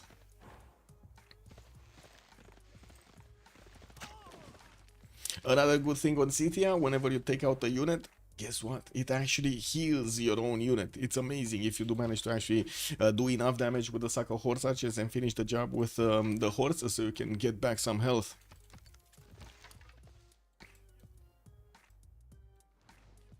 5 tennis for Warlord's Throne. I do notice finally Apul is actually converting Burika into a military engineer and started chopping it. He wants his Warlord's Throne as quickly as possible to get that extra production towards his military here. One other thing here, I do not see a Governor Plaza being placed down from Babylon. He did choose to get the encampment and of course the campus at the beginning of the game, which, yeah, doesn't give him a district slot for the Governor Plaza. But we do have a decently sized army from Babylon, and he's doing also good amount of damage against the horses to shoot back. He did choose to go for a few more swordsmen since he didn't actually get to need to move them anywhere else. He does have a few of these archers that also can actually chip away the Scythian HP. While I do see he's trying to get the builders to chop everything here. Okay. Well, I do see Kradlov at the moment does have the biggest stats in the game with 31 science and 41 culture. Next to him, Rome is starting to get those expands and working on Hanging Gardens. In 2 turns, he's going to get it from Aquilea done. And while he's working on also his other markets, I do see the merchant screen we did have at the beginning of the game. Idfarlam being picked up. Next up was Coleus for the free copy of a luxury resource. And I do see in the merchant screen, we do have Egypt about to recruit Marcus Licinius Crassus for those extra gold points coming out from acquiring tiles. Yeah, we do need to see if the next one is also going to be Zankian. I believe it would be available for them, and I'm pretty sure Marco Polo is going to be also craved, but it's going to take a while to get there. We also do not see yet Hypatia on the scientist screen. Babylon does have 47 out of 34 points, chose to pass it and did not actually use it. Mashkan Shapir actually is going to get the walls next turn. which will probably redirect all of these Saka horse archers to attack into the units. It will also cause a bit of a stir over here. It's not going to be easy to actually punch through the city center anymore. Yeah, a bit unfortunate. It is what it is. He's not doing the damage. So basically Babylon over here defended. I would say he already defended. Apul is gonna get his Pingala and Sher Tomlin. He does have Moksha, which is kind of surprising that he only has like 15 culture. Oh, I see, because he went Drums of Warrior. He doesn't have the extra culture from his districts. Anyway, he does need to also improve his Arental to get that resource going. Has 2 of them, and I do see, of course, he did choose God of the Forge as a Pantheon to get the extra production towards his military units. That's one of the reasons he's wanting horses here. Marius BW, sure, Babylonian City, sure, there we go. Archer shoots down the walls very easily. Yes, Marius BW, but there are only 3 of them right now, and it will take them 5 turns to probably chew through the walls, if I'm not mistaken. Like, look how little damage they do right now with a swordsman inside, right? Getting that general saved the day. Yeah, true. I gotta say, yes, Babylon actually allowed to get the general indeed saved the day. Oh my god, Port Civ, thank you so much, sir. Much appreciated. Good evening, good evening. Should I also, good evening, sir. With walls for Babylon CTA rel already. Yeah, it's not gonna be easy for April to keep up the pressure here, and of course with the walls getting up, as you can see, he's trying to reposition his horses so he doesn't lose them. He does have on one of them at least a promotion, and I would imagine his Sakas do need the promotions over here. Yeah, there we go. There we go. Very little damage. Very little damage. Let's just hold the Saka rolls. These archers already shot. The horse... I mean, the horse can be taken, no? Yeah, this horse can be taken. With a swordsman from inside and a horse attack, it can actually be shut down. These horses were repairing themselves, healing themselves in the city of Babylon. And I really like how Boris actually set these archers on the hills, on the highest elevation, so they can shoot from afar on these horses of Scythia that are trying to get onto that river over there. I don't really see a good resupply line coming up from Apul, so what he has on the front line is basically what he's gonna have right now. It's gonna take a while to actually get new units, and I do see he's also starting to put down a few more Kurgans for the Faith per turn. 11 Faith per turn is kind of giving him like a unit every 5 turns or so, 6 turns or so. We do have a few units also coming up from Khyber, starting to move towards the north. Oh, City actually sent a few units here to see what Vietnam is doing. Since Vietnam does have a general for himself, this is going to be quite hard actually for City to attack into, not to mention defend from. We did have Warlord's Throne finished over here in the city of Thang Long, and I would imagine Khyber is going to go on the offensive here against his opponent. He does have better stats, 20 science and 44 culture, not to mention 61 points of production and 64 faith to use for the monumentality to get everything done.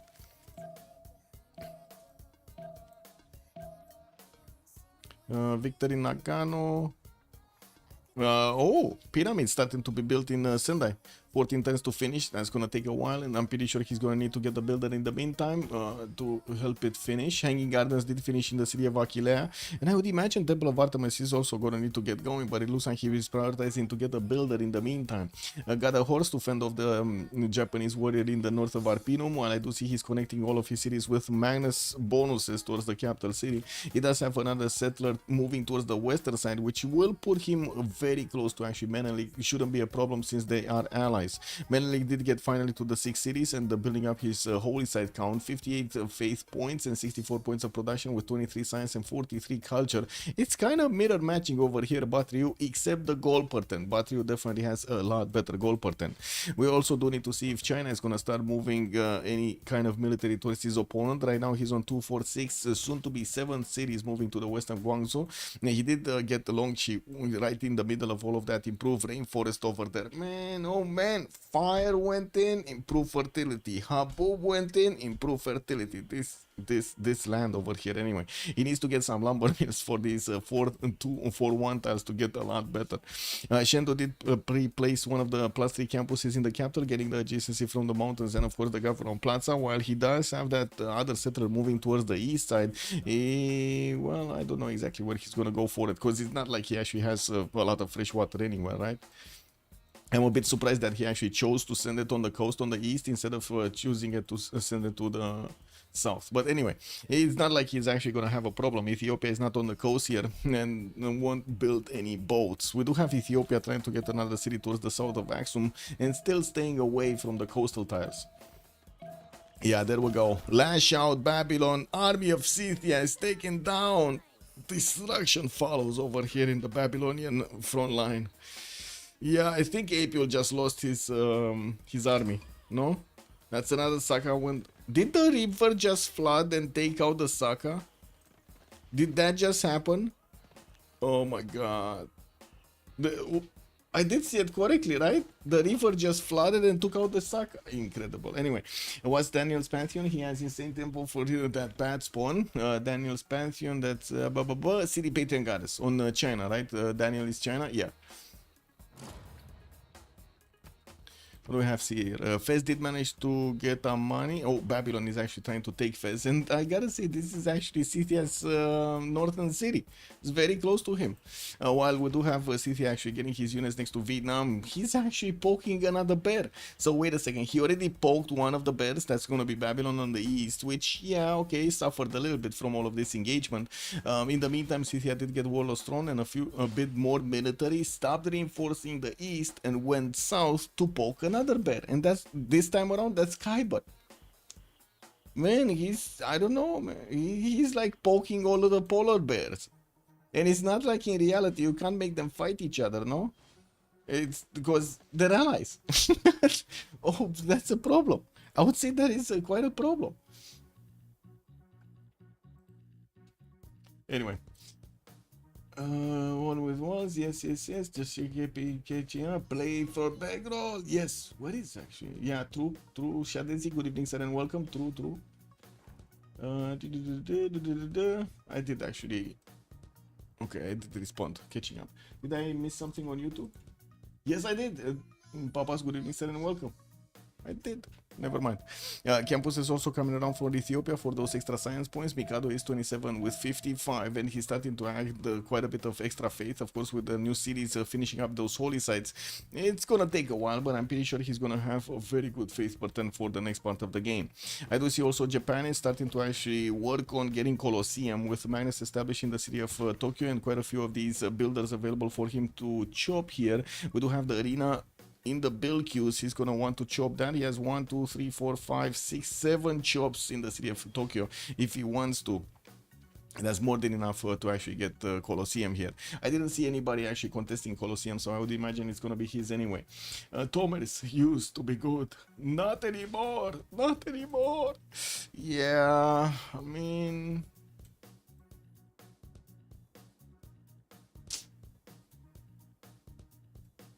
he didn't deny the general. It is what it is. I mean, to be honest, I cannot really fault him, right? Because it was Menelik, I believe, that needed to actually get the general, and he didn't. He's trying to get one right now. It is what it is. He just didn't get it in time. He was the one that needed to actually chop that project, and it would have been a choice between Vietnam and Babylon to get the general. But he didn't, and he gave a general to both players here, basically, because of that lack of a chop of a project. Japan building 2 entertainment complexes. Wait a second, what? Where did you see the second one? It's only one. Oh, he did. Never mind, he did actually get 2 entertainment complexes. One in Takamatsu and one in Tokyo. They're not even placed to get the best theater squares. Anyway, he's gonna get a lot of theater squares, don't get me wrong. Is what it is. Competing against himself, yeah, basically. You know, he's like west side, east side kind of like story over here.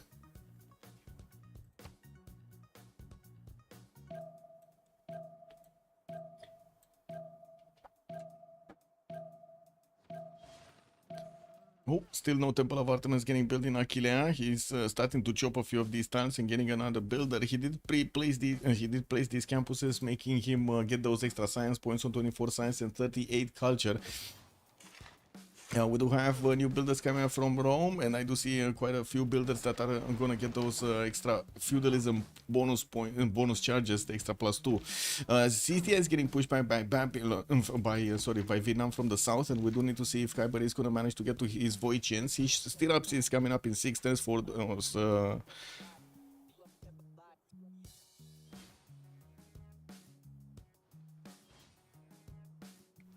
how to say, for those knights to come around. 25 science and 46 culture with 300 points of military right now. Looks like Kyber is gonna get more settlers and a better economy from the commercials of Tanlong, and of course another market from Maitho.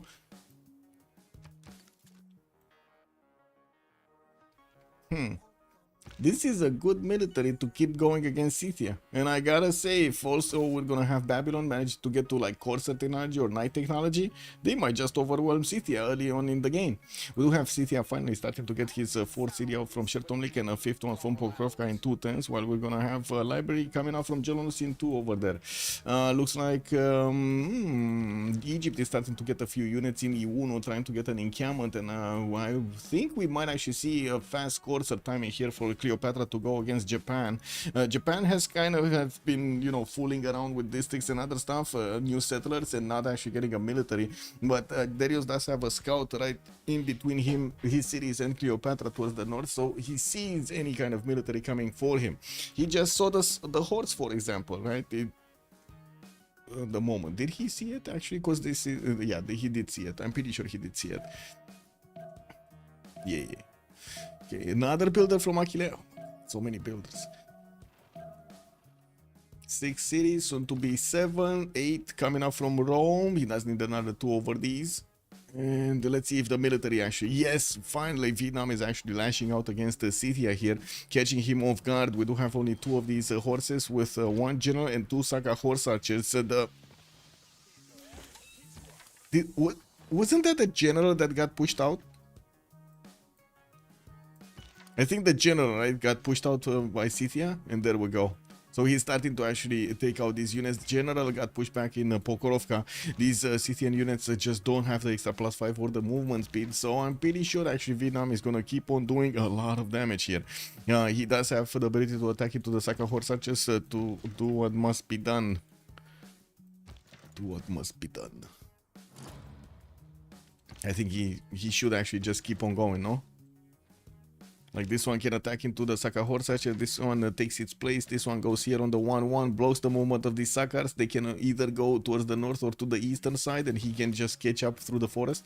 And anyway, another settler is coming out from his city, moving towards the northeast and getting those temples going. Is gonna give him a better faith pattern. He's on 60, it's not that much. As you can see, Mikado already jumped up to 100, much better economy, and of course Kyber is using a lot of his production for military units.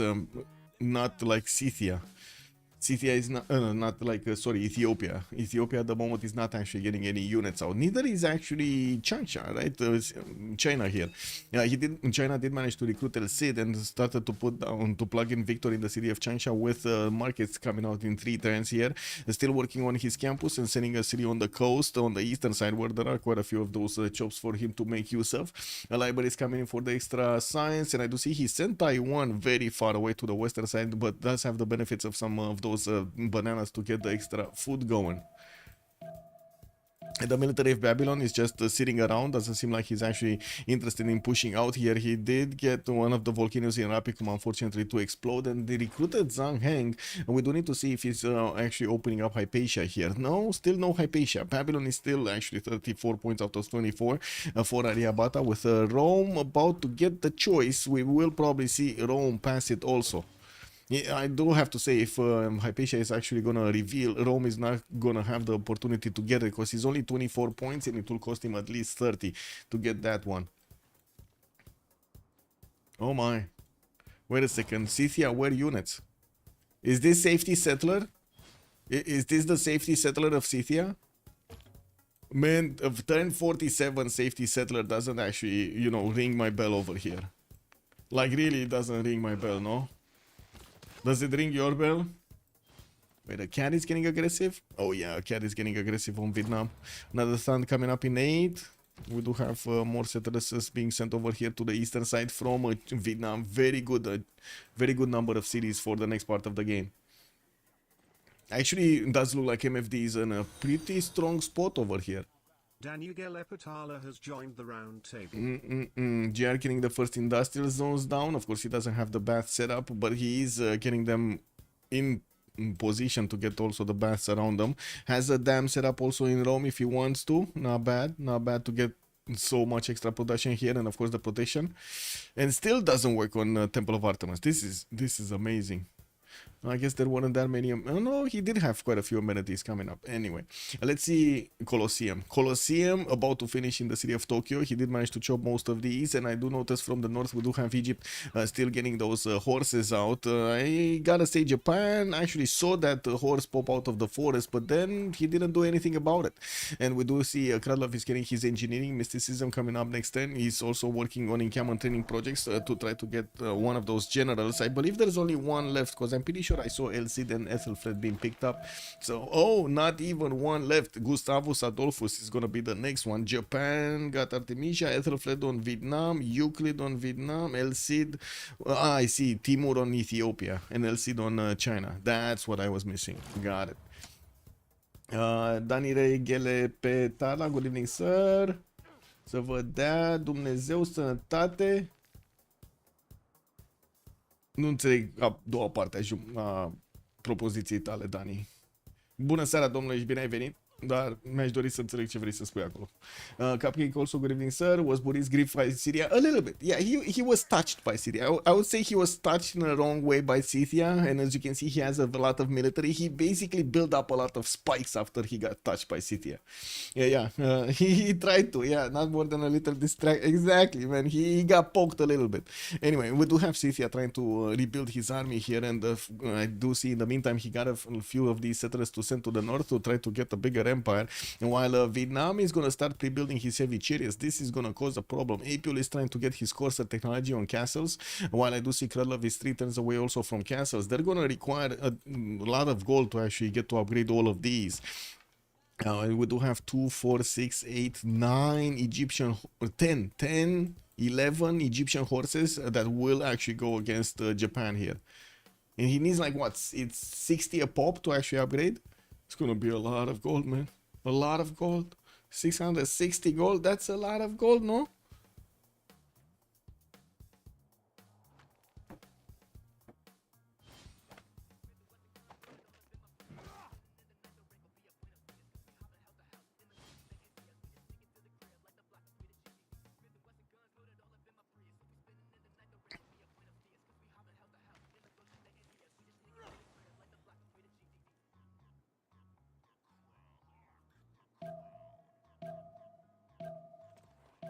He can make another Saturday and go further west to Egypt.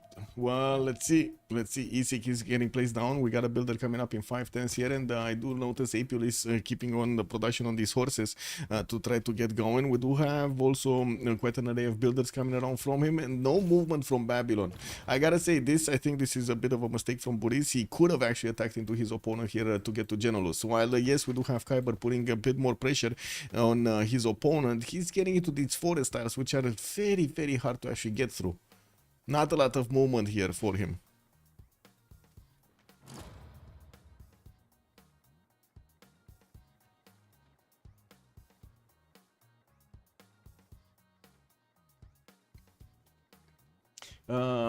It's a matter of time till Vietnam or Babylon bulldoze them. Yeah. But quite some time still, there's the 3 cities general in Warlostrom will not fall to horses. Well, yeah. I'm pretty sure we're gonna see Corsairs here upgraded by Apul. He is whoa. He's moving away to ironworking and getting feudalism. Okay.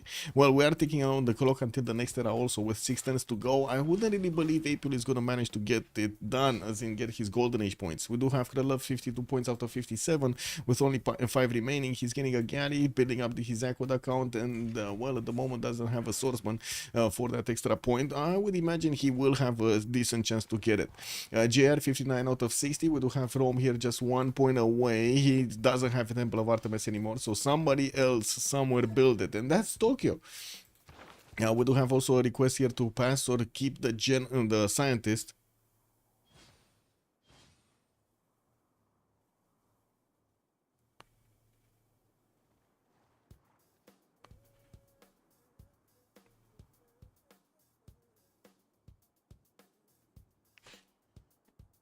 Did they? Wait.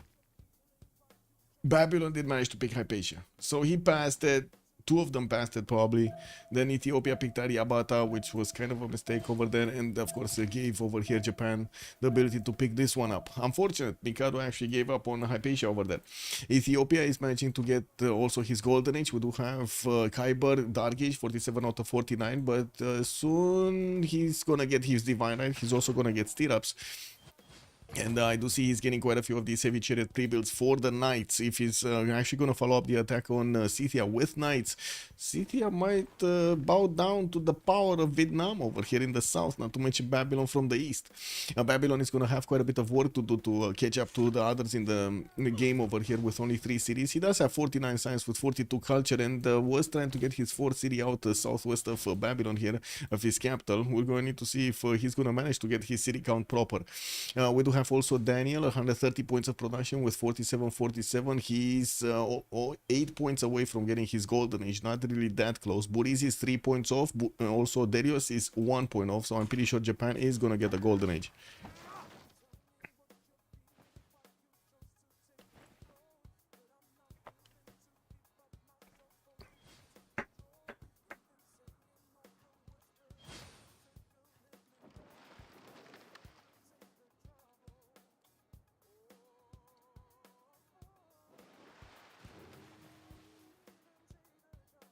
One second.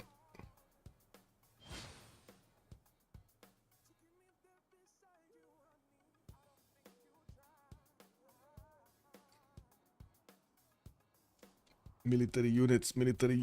It looks like a stalemate between Vietnam and Scythia here.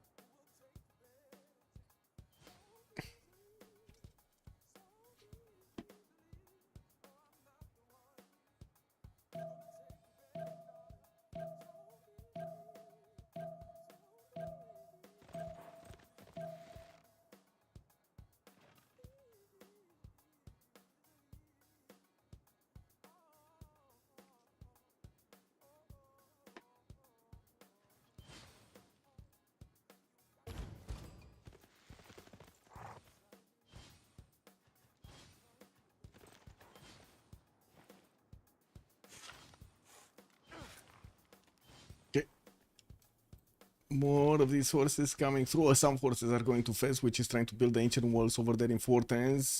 These forces should actually do enough damage to the city center in the next turn, so he can get it down. There is a third one coming through, and we do have a decent actually sized army into the south over here.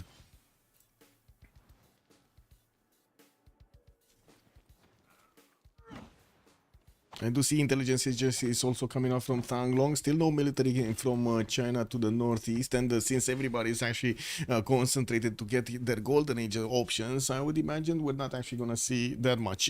Coursers did get upgraded from Krudlov. We've got 2, 4, 6, 8. Whoa! We got so many of actually deployed on the eastern side. Where is he going with these ones? Does he want to go actually Vietnam with these ones, or these are like more for defensive capabilities? Because it's not like he's actually going to want to go Tominus, right? Check W. Let's see. I'm pretty sure it would have been quite nice to actually get a lot of them going towards Japan. And by the looks of it, we do have quite a few warriors in Nagano.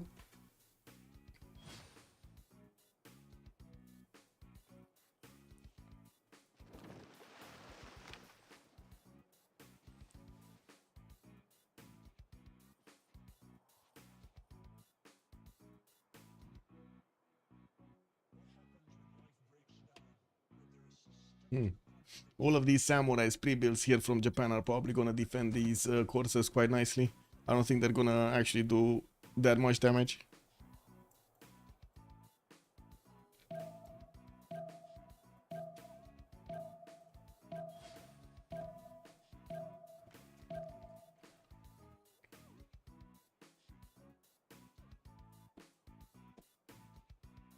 Campus Rome. That's a +4 over here. Of course, he's getting his setup going with the industrial zones to give him those extra production points. I gotta say, in the production screen, it does seem like both nations, both teams do have one nation that is very much behind with 55 points of production on Apule. Buriz is 62, for example, very close to each other. Of course, Buriz does have a lot better stats.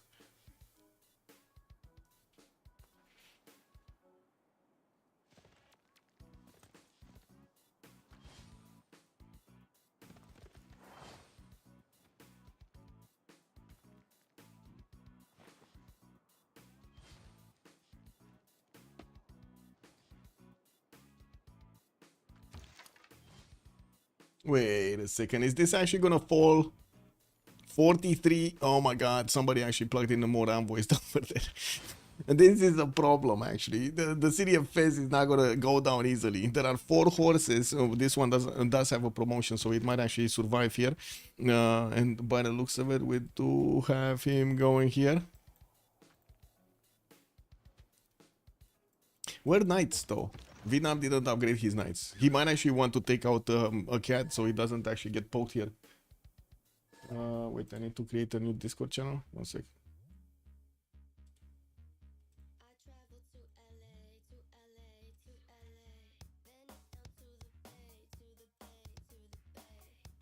There we go.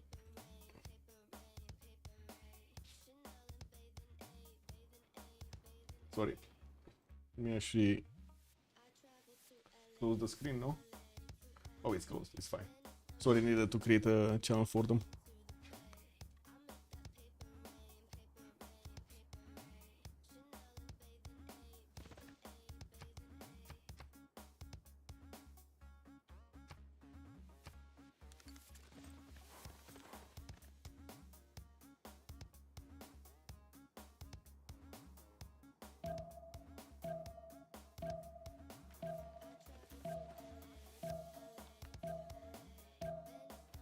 Another encounter from Genolus. Did they pass into the next turn? No.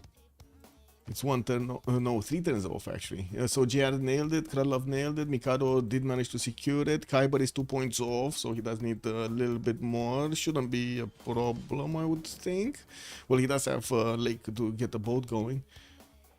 Anyway, yeah, we do have also Buriz 53-53. He does need 53, so he got it, and Darius did manage to secure it. These units of Egypt are starting to move towards the south here, and well, we're going to need to see how things are going to evolve.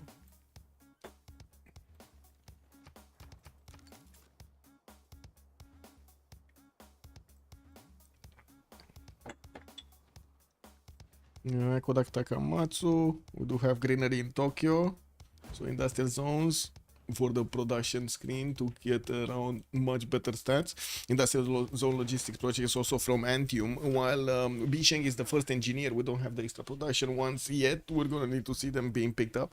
In the merchant screen, I believe we did have a few more merchants picked up. It was Zankian, I believe. The next one, it didn't show up, so we don't have him yet. And I do have to say, I don't think Egypt did manage to get a general. Egypt doesn't have a general, nor does Japan, but it's much easier to defend without a general than it is to actually attack without a general. We do have Kralov sending some of his units towards these mountain ranges, towards the southeast over here.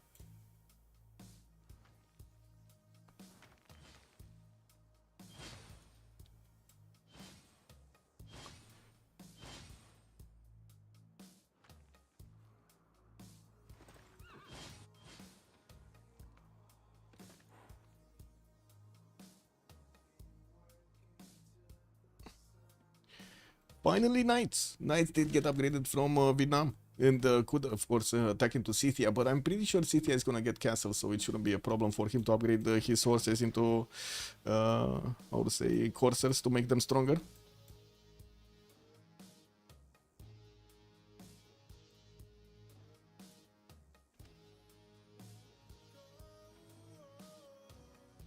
Returns for that intelligence to give him a free spy, and I'm pretty sure actually we did have China over here getting closer to his civil service. Intelligence also coming out from him in 3 turns.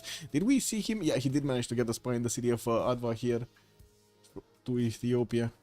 2 turns also for GMC to come around for Mikado to be able to actually start using that Faith Portent to buy out units. He does have 155 points, so you know, quite big. 132 points of production also mainly the second.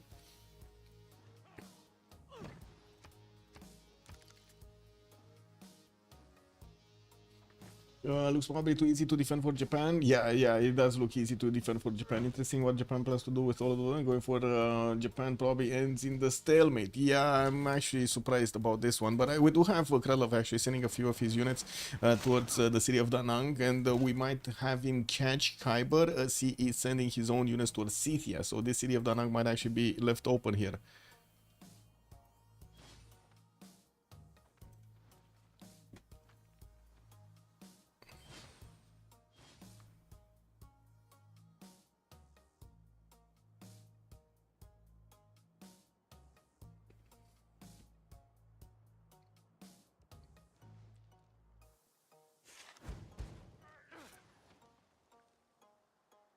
Just give it a few seconds here. We are 1 turn away from getting the golden, and it looks like we only have Apule that are managing to get it.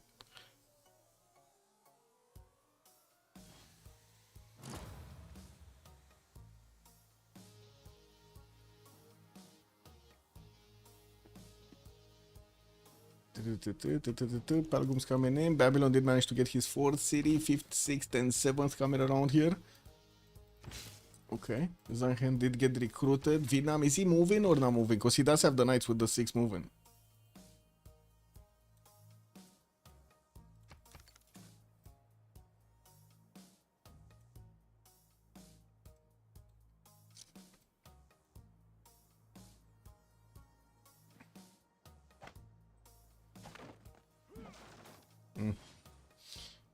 What's it?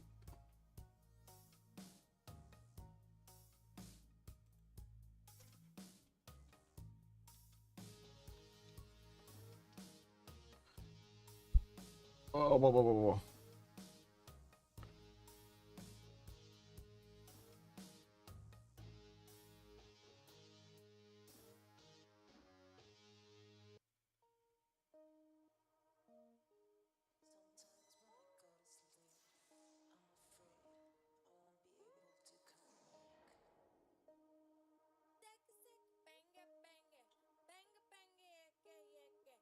Yep, there we go.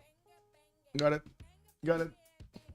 Also, has Vietnam seen those northwest? No, he didn't. Not yet. These ones, no.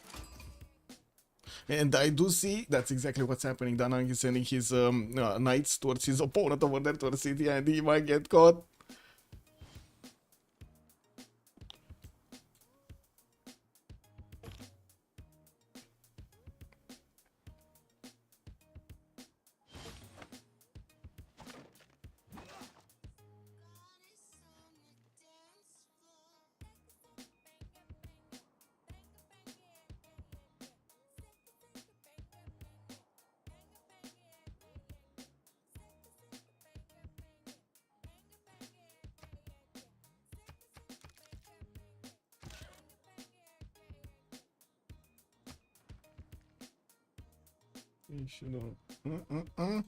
We're gonna have a pause in a few minutes here, no, in 1 minute.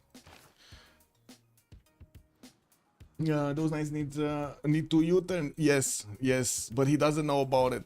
So Kralov is gonna get in there in the borders of Da Nang in just two turns. In 2 turns. So at least we do have Vietnam that keeps on upgrading units in Saigon, so he's gonna have movement speed on these knights to come back. But these knights are gone. These guys are far away to the northeast.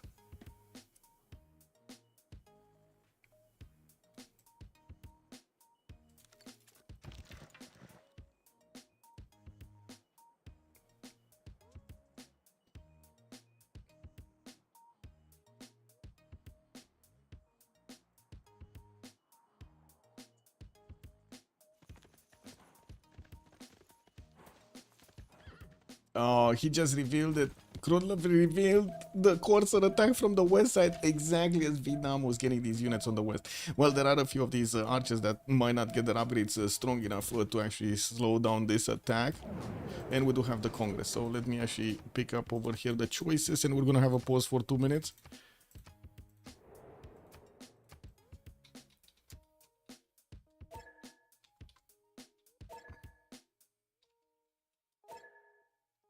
Be right back. 2 minutes. I still think the Congress timer actually has changed.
Again, insects in the bathroom, and I just found. What?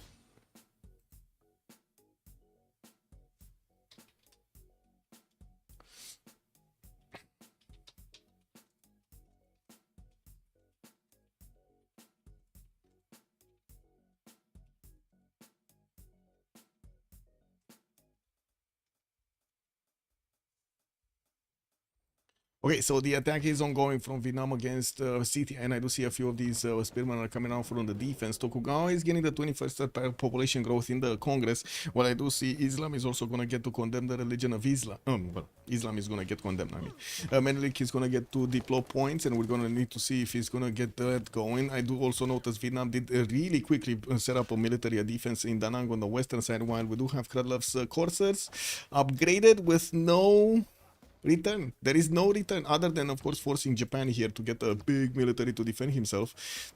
There isn't that much that he's getting out of that attack over there. Babylon is recovering, getting more cities, and we do see April did get to 32 science with 18 culture only. That's very unfortunate. 61 points of production here, and I do see, of course, -2 gold. Well, we do have also a few of these spearmen coming around with Pazeri getting those Saka horse archers to keep making units to defend himself.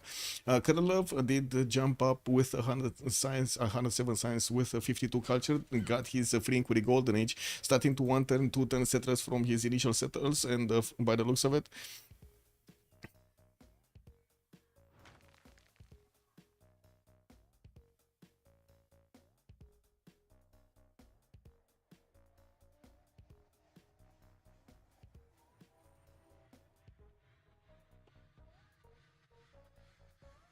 Markets in Abydos.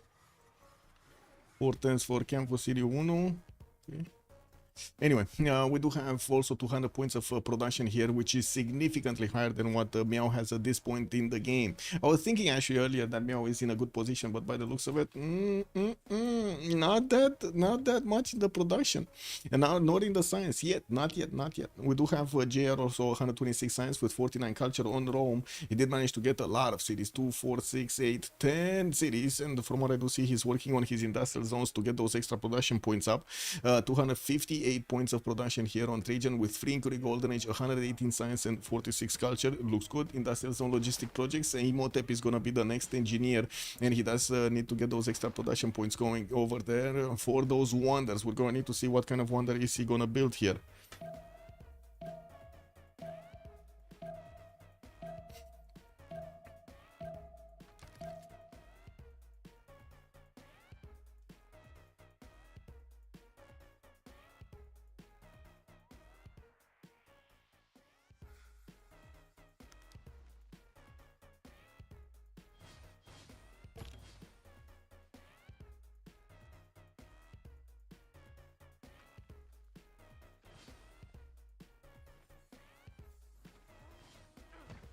Okay. 262 points of production does look very good. Anyway, more traders from the lighthouses. Looks like he actually did put a few harbors in the water after he did get his commercials down. And I do want to see also what Mikado's doing here with Ethiopia. Looks like he's getting his markets out. And I do see a terracotta armies coming out from Jima. He did get intel agency, so he does have one spy that is moving somewhere. I would imagine it's going to go into the Chinese territory, so he can counterbalance this spy that he has here. More settlers being sent towards the eastern side to increase his city count, and we do have Reina getting established in Axum. Won't really help him actually get more science from anywhere. Abu Al Qasim did get recruited. Next one is going to be in the scientist screen, Hildegard. I don't see actually any one of the faith nations that would actually have this benefit from, like Vietnam that got a religion, or Ethiopia. Yeah, this is what it is.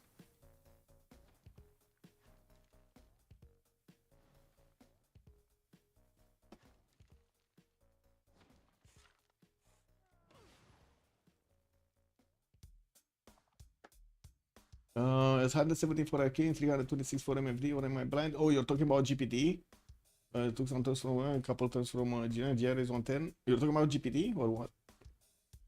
Oh yeah, there is a lot more GPT on MFD. Like, we only have Kradlov with 38 gold and the GR on 95, -9 on Mikado, -7 on Apule.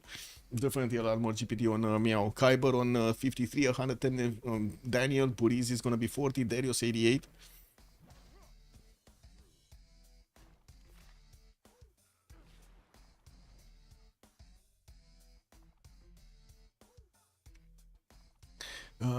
Daniel. No, this is Vietnam actually, sorry. 53 science, 91 culture. Drums of War normal age. He didn't manage to get the golden. That is a bit unfortunate actually. So we do have one nation from each side that didn't manage to get the golden age. Kyber and Apule. Apule at least did manage to get a dark age, which at least gives him a +5 card to make use of. Kyber won't have it. He does have some catapults that are coming around from his city centers, and I do see finally the Void Chains are starting to get around. These Void Chains are going to be much better than, of course, the Saka Horse Archers. We do have also Buriz. on 73 science and 53 culture, still struggling to get back. He got his intelligence agency from Babylon and got his spy out, and by the looks of it, commercials coming around. Universities in Rapicum, quite a few builders also getting out of his cities to start improving his tiles. Still has a few jobs that he can benefit from, and of course he's trying to use them as efficiently as possible.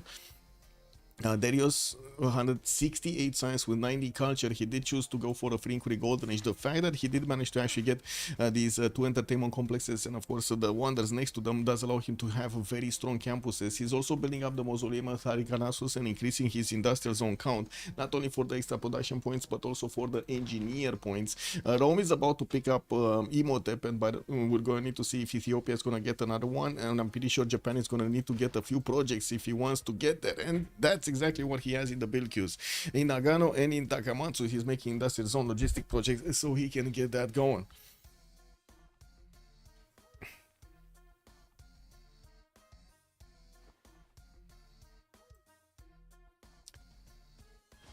No more attacks from Egypt. Actually, all of the Egyptian coursers are going towards Vietnam. All of them. They're trying to get into oh my god, they actually got into Japan in the south. Japan needs to actually push back these coursers that are well, they're not going to do that much damage, but they're still here. They can do the pillages, right? They already pillaged one of the lumber mills, and I do see he's also going to get a mine over there. Very nice, very nice. Where is he going? Krylov has so many courses that he's just running around.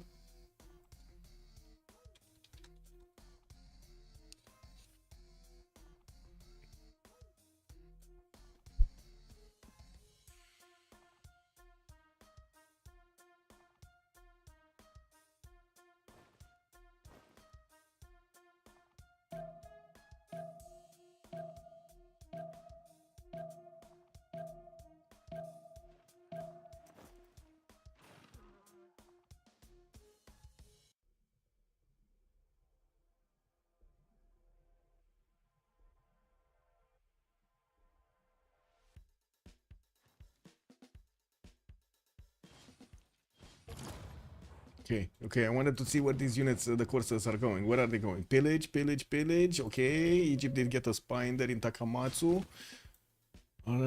They don't have enough strength to actually attack into even the normal knights of Vietnam, and he still didn't get a general. The generals are very expensive, 305 points to get there.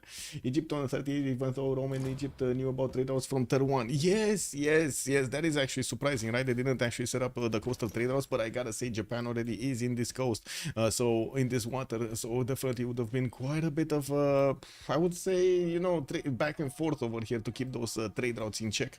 New markets coming in. Also quite a few forest fires over here in the city of Ces. While I'm pretty sure we're going to need to take a look here what's going on with the Vietnamese knights starting to get closer to the Scythian borders. With the pikemen, it does seem like Scythia does have much more than enough strong units to fend this off. Not even the Voitians should do that much damage to the pikemen. Yeah, true.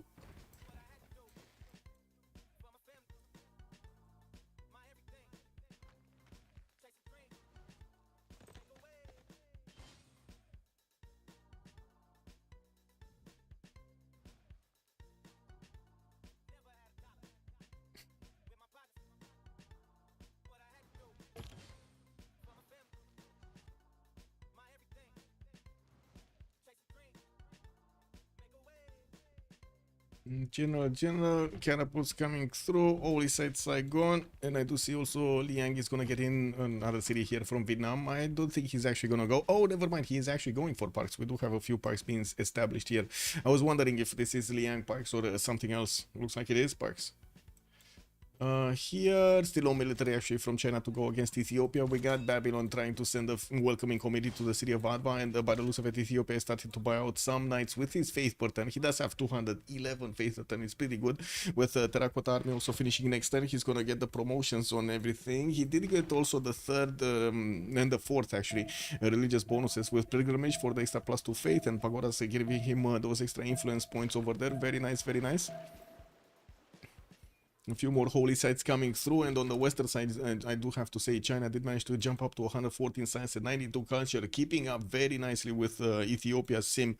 Diplo quarters coming through. Also, finally, a few more encampments from Longhi, while we do have him finishing up his markets in the commercials to get those extra trade routes. He's starting to work on campus research projects.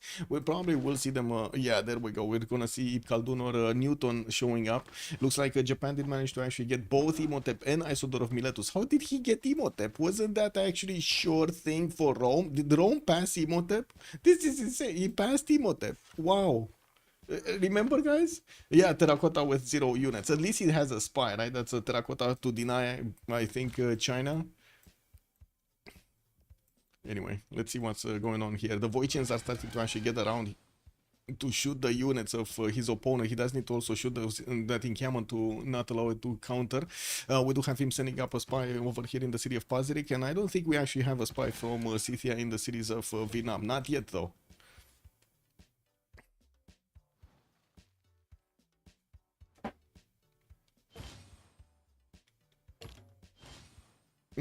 Let me get another coffee going. Let this...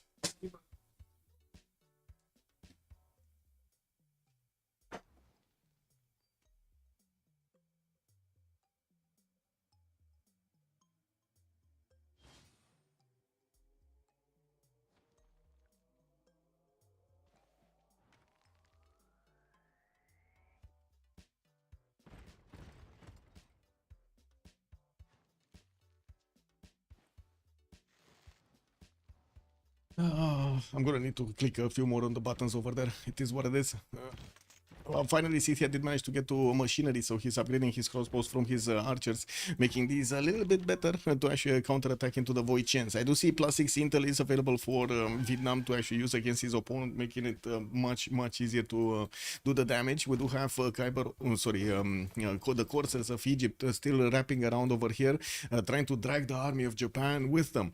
And there are a few pikemen that are closing up the choke points here, and I do see Egypt did put out 2 spies in the cities of Japan, while his coursers won't have really the damage to go through the pikemen. They can trade punches with the samurais while they're not in the forest or getting the fortify.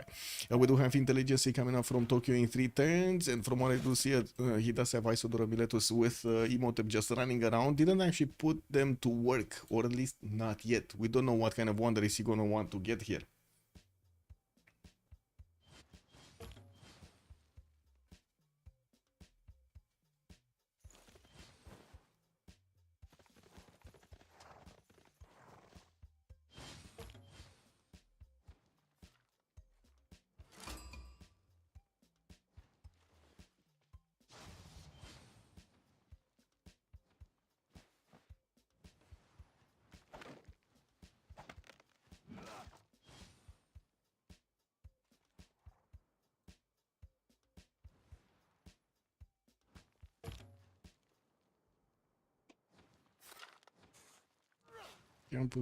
Campus. Intelligence in 2. A little bit slower, but I don't think it matters. Liang is also starting to puddle jump here. Is this... yeah, it is actually Liang with the city parks. I do see at least 2 of them did get placed. None for the capital, though. He doesn't have flat tile to actually use it. And from what I do see on the western side... No.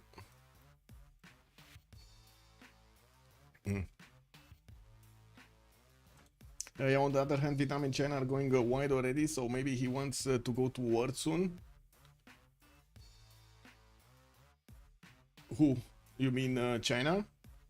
So wait, Japan has too many samurais and not enough cities? Yeah, I mean, he did need to spend a lot on his defense to not let the Corsairs actually just run amok on his territory.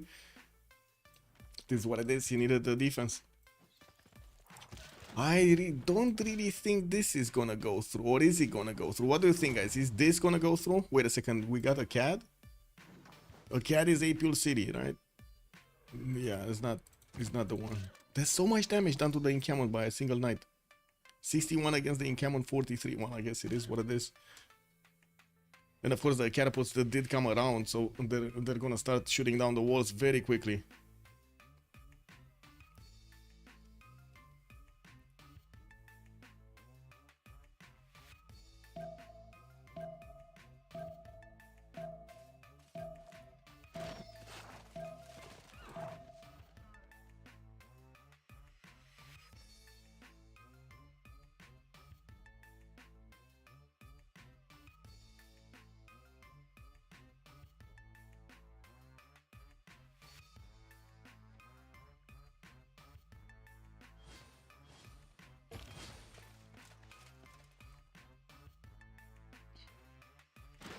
Okay, some shots back. Of course, the catapult is still gonna do the damage, and the walls are gonna fall. The Voodoo Voichians are gonna finish them off anyway. I would imagine the catapults are gonna move up. We have Voichians here with Anang, more holy sites for the faith, and Khyber did need to actually put a few units on the western side to fend off the attack of China, sorry, Ptolemaic, but not that much. Anyway, looking at the Egyptian cities, we do have a spy in Thebes, and I do see quite a few universities coming out from him. In the Yields tab, it does seem like Ralav is on 127 science, not that much in a free inquiry golden age, not that much.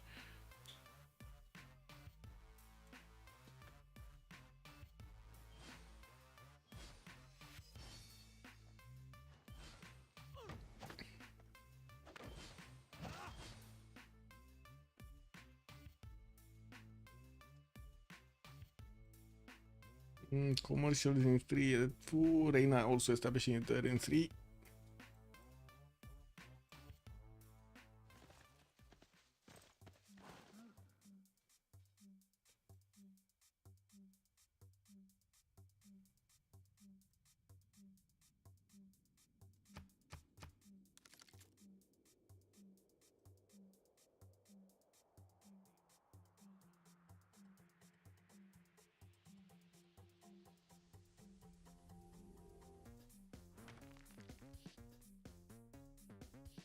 Universities, industrial zones, barracks,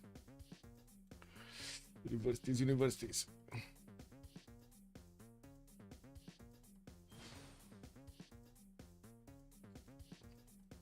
Okay, so Vietnam slowly chewing through the defenses of Scythia, and I do see the Voichians are actually doing the damage that they need to be doing against the pikemen to take them down. Looks like 4 shots, 3 shots, and the pikeman is down. We do need to see if Khyber is gonna keep up the reinforcement line. Looks like we're gonna have quite a few of these Voichians getting hard built here. He did go for intelligence agency, so he doesn't have the ability to use his faith pattern to get some units out. And from the east side, we do have Babylon with a lot of defense, but he's now moving towards his opponent. Gold could become a problem. Yeah, but I do see JR is starting to actually get that gold per turn.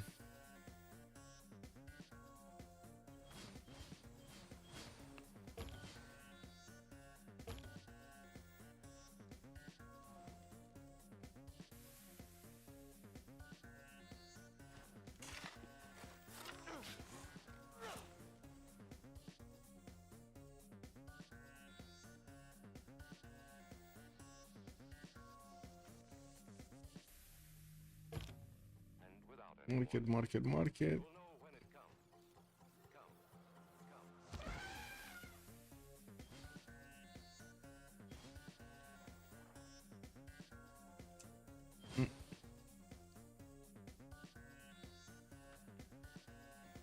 Is Japan getting more cities out?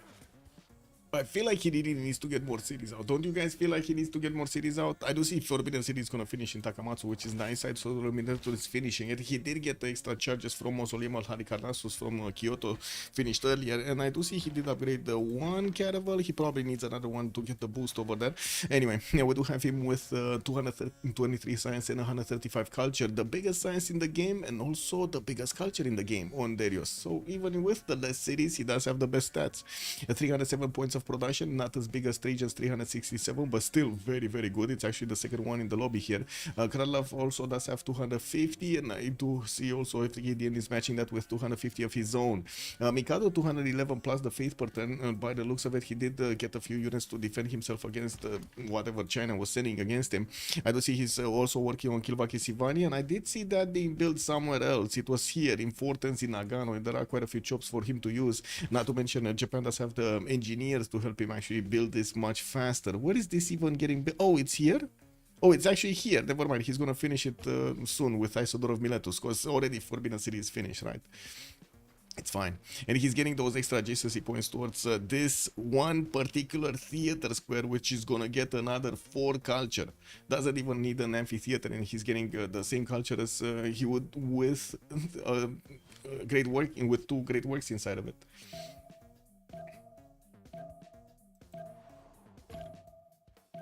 Holy Saints coming in. Voichens. So yeah, if Vietnam keeps up the resupply line to go against Scythia here. I don't see a safety settler yet from Scythia, but there is a settler coming up from Pokovka in 510s. He has a lot of units, 3 tiles wide, actually, deep, 3 tiles deep as units with like 8 tiles wide.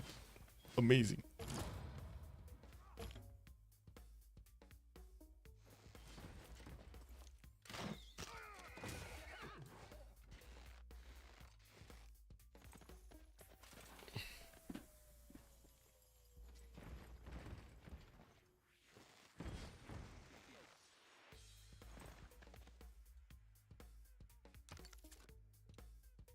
Oh, coffee.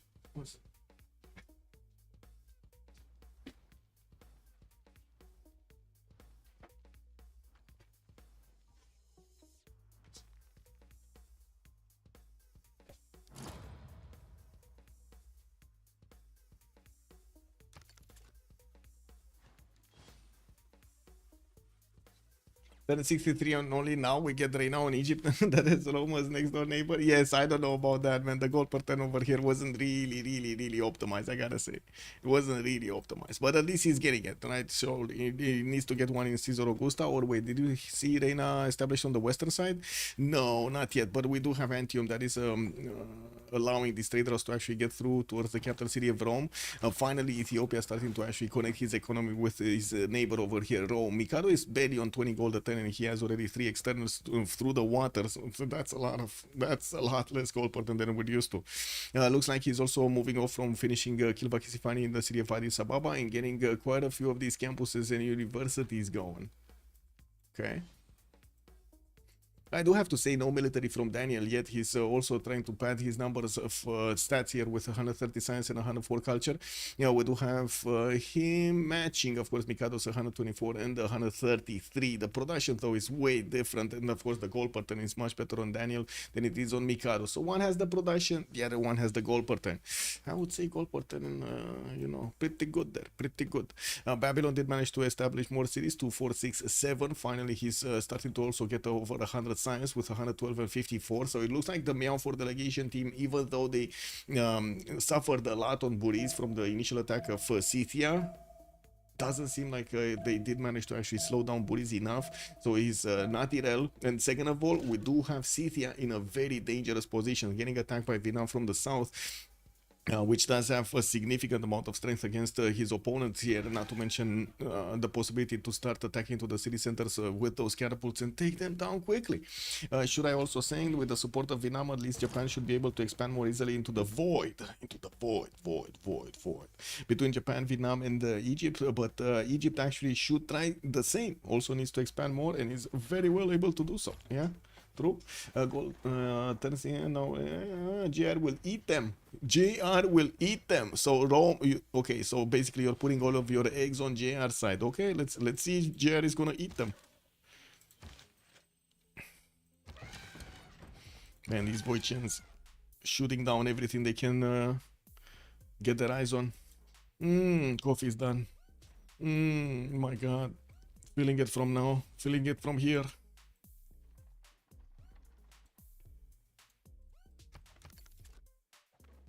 Returns campus, 2 turns armories. Mahabodhi Temple has also finished on Ethiopia, and he did roll in the points for the Diplo, so he's starting to actually get quite a few of these. 7 out of 20, and we still have Potala Palace available, not to mention Statue of Liberty. There is a possibility for him to get it in Diridawa, or even actually try to get the settle over here. With Magnus, he could chop it quite quickly. He does need to get the harbor, of course, next to it. First, next to it. With quite a row of universities. Looks like Mikado is trying to keep up with the science necessary for the next part of the game. He did go for second monumentality golden age, and he has these stats. It's very good to actually have these stats with second monumentality golden age, not to mention a decent amount of faith per turn that he can use offensively over there if he wants to own the units. Let's see what we have here. No more units. They disappeared. Where are these going? What? Oh. Man, he's trying to walk around the mountains to get to Mytho. Look at this. It's like all of these units of Kyber is probably so annoyed of this. Like Wow, he needs to actually be careful on all of his borders over here. This is so annoying. Anyway, let me get the coffee. Are they going? Wait. Just two that got some villages off and were pushed out. Yeah, it's like there's nothing. These courses didn't really do anything other than force their well, okay, they did do something. They forced their opponents to actually deploy military units in a border that they didn't need to deploy them and build a lot of them, which yes, slowed them down, but was it significant enough? That's the question. Was it significant enough? At the moment, it doesn't seem like it was that significant, especially for how much gold they paid. They paid like 700 gold, got back like 200 maybe, 200-ish. And that's about it.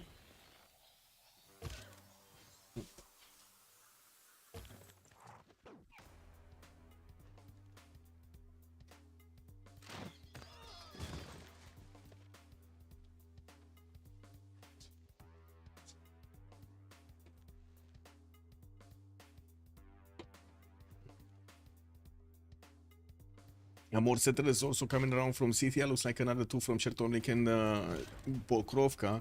While quite a few more units from Vietnam are walking through. Oh my god, so many Void Chains are coming in. He can do the damage against the pikemen with the Void Chains, and it seems like he's using them offensively quite nicely. Still didn't actually take a CAD. Scythia still has that city center. Vietnam is moving a few of these courses towards Egypt, and he does have the opportunity to actually trade punches with the Kradlovian defenses here. It's 5 against 3, so I'm pretty sure the 5 are gonna walk supreme over there. We do have also Zudogan recruited. Looks like the next one is gonna be Marco Polo, and China has the ability to recruit the next. And Newton got picked up by Rome. We do have Filippo Brunelleschi also picked up by Rome, and Leonardo da Vinci did get recruited by Tokugawa. While I do see Ibn Khaldun is gonna be picked off over here in the scientist screen.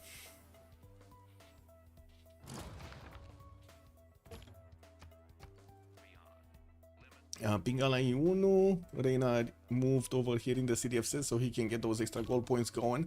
Economy is starting to recover a little bit. Mikado is at least positive on 12 gold at 10. Apul is on -3 and he keeps on losing units here. We do have Kralov on 45 and GR on 128. On the other side, as you can see, we do have two nations with 175 points, Daniel and Darius. Not to mention Buriz and Khyber do have 75, 64 both, not bad. Production capabilities do look a lot better on the side of Arcane, except of course if you take a look at Apul over here, unfortunately for him, staying on 5 series, or I should say 3 series for a long time, actually is hurting him significantly right now.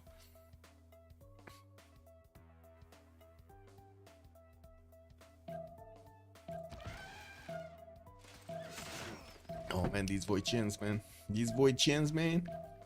They're so good, man. And we actually got to see a Void Chain attack. I was just talking about it in the draft that we haven't seen it for a long time. One of these Void Chain attacks. Beautiful. We actually get to see it. What's happening here? Babylon things. Reina establishing the capital. Wow. Reina in the capital. Okay, I wouldn't have thought of that. Okay, let's see the initial moves. We just turned into the new turn. One unit died. Did he just two-shot a knight with the Void Chains? I think he did, no? He just two-shot a knight. Oh my god. That's so much damage. Ooh. Apul must be mad. No escape center, that should have been like 20 turns ago. Yeah, true. I mean, he does need to go so much into the west side here. Maybe a city state that they can take? Can he levy Samarkand and go to Kandy? Samarkand already has, like, you see, knights in production. And what's going on here? Do we have Kralov actually getting into the borders of his opponent to do some damage? Because it looks like he's sending some units to the west side and some units to the east. So he's not actually going for Mytho at the moment. I do see Mytho did get the walls there. And Darius does have quite a few of these crossbows and samurais in the south here. Throwing's Factory is 1 turn.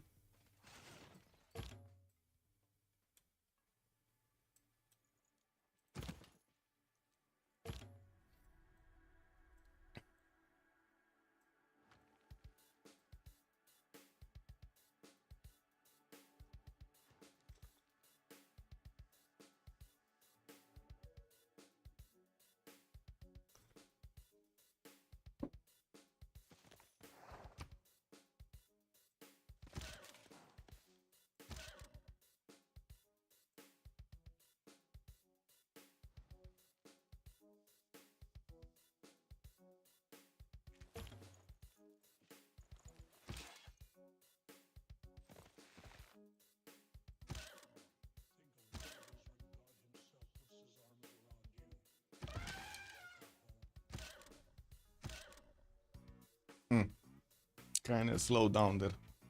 Anyway, is there anything happening here? Doesn't seem like Ethiopia right now is building up military. He does have his pagodas getting into his holy sites and putting down a few more campuses. His stats are going a little bit higher, but it looks like Daniel is overtaking him with 163 science over 142 of Mikado. With the new universities finishing up in Ethiopia, I'm pretty sure he's actually going to match that quickly. We do have also new campuses in Chinese cities to try to get the extra science, and I do see also the spies are coming in from the double encampment Tirel. W, man. I mean, he did get out of the double encampment here. Come on, it wasn't that bad. I do see Daniel is getting his industrialization next turn, with also nationalism coming up in 2. JR just finished industrialization and got quite a bit of a boost in production with 364 points, and working on getting Angkor Wat finished with Philip Bobrovsky's help, and working on a few more of these commercial hub investments. Wait a second, didn't he have... Oh my god, his dam got breached, guys. Yeah. I think JR is not that happy. His dam just got breached. Also, Thandorius, good evening, sir, and welcome. Burkat, looking prospered. Yes, sir. Oh my god, it's the combination between English and Romanian. Wow. Yes, Thandorius, that is true. That is true. To be honest, you know what's funny about it? Like when I talk to my friends, with some of them, especially the ones that actually know English and so on, we actually talk like this. Like half of the words are like in English, half of the words in Romanian. Whatever works better, you know, like whatever is faster. He forgot the spy. What? Yeah, he forgot the spy, man. Yeah, I don't think he's happy about this. I would imagine he's not happy about this. Anyway, I do see Rome is actually building up quite a fleet over here, and he does have the ability to go against Japan, at least the city of Kyoto, and I think even Tokyo, right? Yeah, he does have this as a flat tile, so that city can be attacked. We're going to need to see if they can actually manage to punch through. There are only 4 of them, so there's not that many. Angkor Wat is going to finish in Ostia next turn, and we do need to see what's going on here. So it looks like we do have Vietnam actually with the core ability, or did he activate El Cid? Wait, he actually got the core ability? He did. He does have nationalism. Never mind. He does have nationalism. He repositioned his units a little bit backwards so he can couple them together to get the core up. And I do see new knights are coming through. We're gonna need to see if it's... oh my god, look at the Voicians. 2 sharing knights, like there's nothing. They're nothing. Incredible. Also, that seems like the city of Visik is probably gonna be the first victim of this war as a city center. Here, not much. Not much happening. Some libraries coming through. New spies. What is this? Abu is just lingering around. Do we have anything important here? Oh, Marco Polo did get picked up by China, as we were seeing earlier. I do see me Marcinan is the engineer. Jacob Figure on the merchant. Also a very good musician over here. The only musician in the game that actually can make 3 great works of music. That's a very productive one. Building a dam. Yeah, Cupcake. Yeah, he built a dam. He thought it's gonna resist. Yeah, it didn't. Uzetian was like, damn that dam. Yeah, damn. Good thing is Tokugawa does have enough production to actually one-turn caravels here. He cannot use the production of his capital to actually put them in the water, which is going to be a bit of a problem. Only has a single city, and I do see he did manage to get a fleet out. Well, that is going to cause a problem here. Japan, this particular Japan, doesn't have the extra +3 on the shallow water tiles, and of course we're going to need to see if JR's frigate plus the privateer is going to manage to hold on to the caravel and push it back over there, while there is a quadrim here from Japan. I'm pretty sure he can get his upgrade on it soon. Can he get the upgrade on it soon? What is this? Himerius? Okay, he has an admiral also. This one is Artemisia. What is Tokugawa? Scientific theory, civil engineering. Okay. And of course, finishing his electronics factory. Wait a second. He got in industrialization, so he definitely has that technology. Never mind. A new frigate is coming in from Kume. I do see Rome cannot actually use his production here. Antium can and Puteoli can to get the boats out, while we do have also Gondar on the coast from Ethiopia. I don't think he's gonna build boats to get into the water here. This is probably gonna be Rome against Japan here.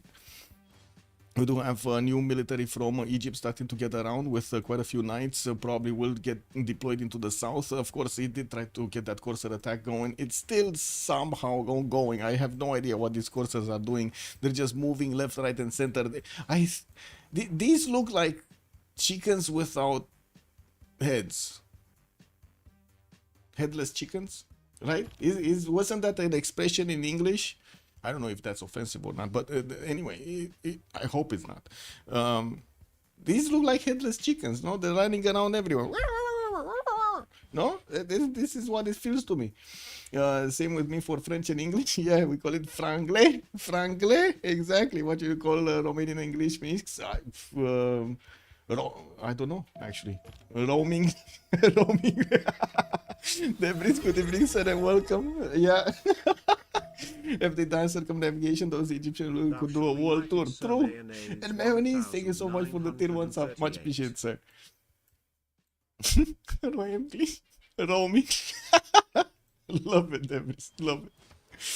We do have some new theater squares also coming around here for Rome to get that extra culture going, and I do see JR did manage to save his privateer. Not his damn, okay? Not his damn.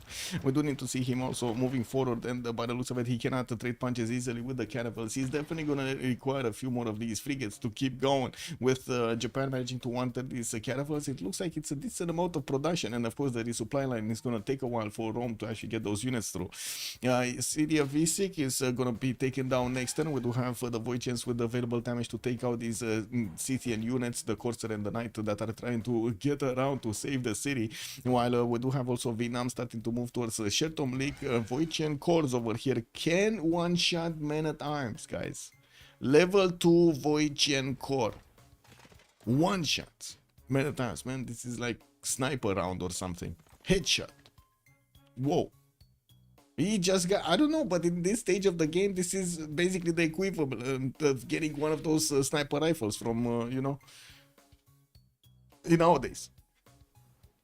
One shot. It's a one shot. Now, Cynthia does the settler a bit too late. He was doing a few of them, actually. He's getting actually one towards north. City of Fez is unbreakable, 93 defense over there with Buris still the Suz. Where is even this one? This one cannot even go anywhere. Like, he definitely cannot go left anymore, right? The city of Isik is gonna be taken down. And there's gonna be a lingering army over there. So what is he gonna do? Kick double, man.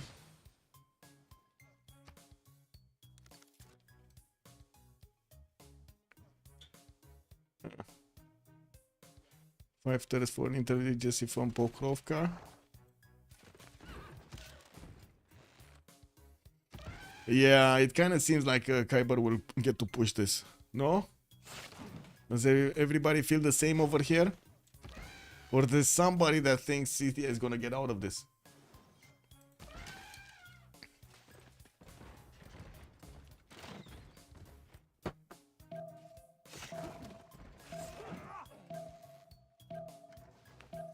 Okay, Voichins going through. Looks like they're also able to withstand attacks from the Corsairs. No problem for them. A Corsair needs to attack 3 times into one of these Voichins to do the damage. It's not even a core and he needs to attack 3 times.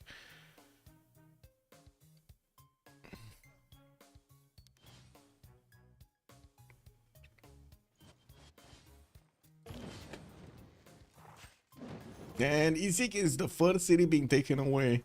Looks like Vietnam was the one that managed to do the final shot on it, and we do have the other units starting to take out all of the Scythian army here next to Shertomlik and Pokovka.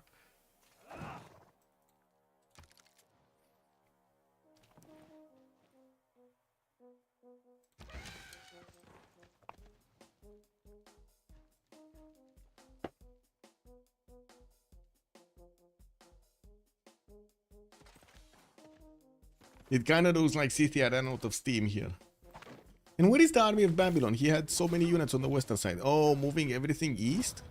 I think quite a few. Oh, okay. So some of them did get into the city centers. Okay. And I think he's actually going to want to use his retainers cards for that extra amenity. We do have the horses returning. And there is a Vietnamese Corsairs that is just showing up over there.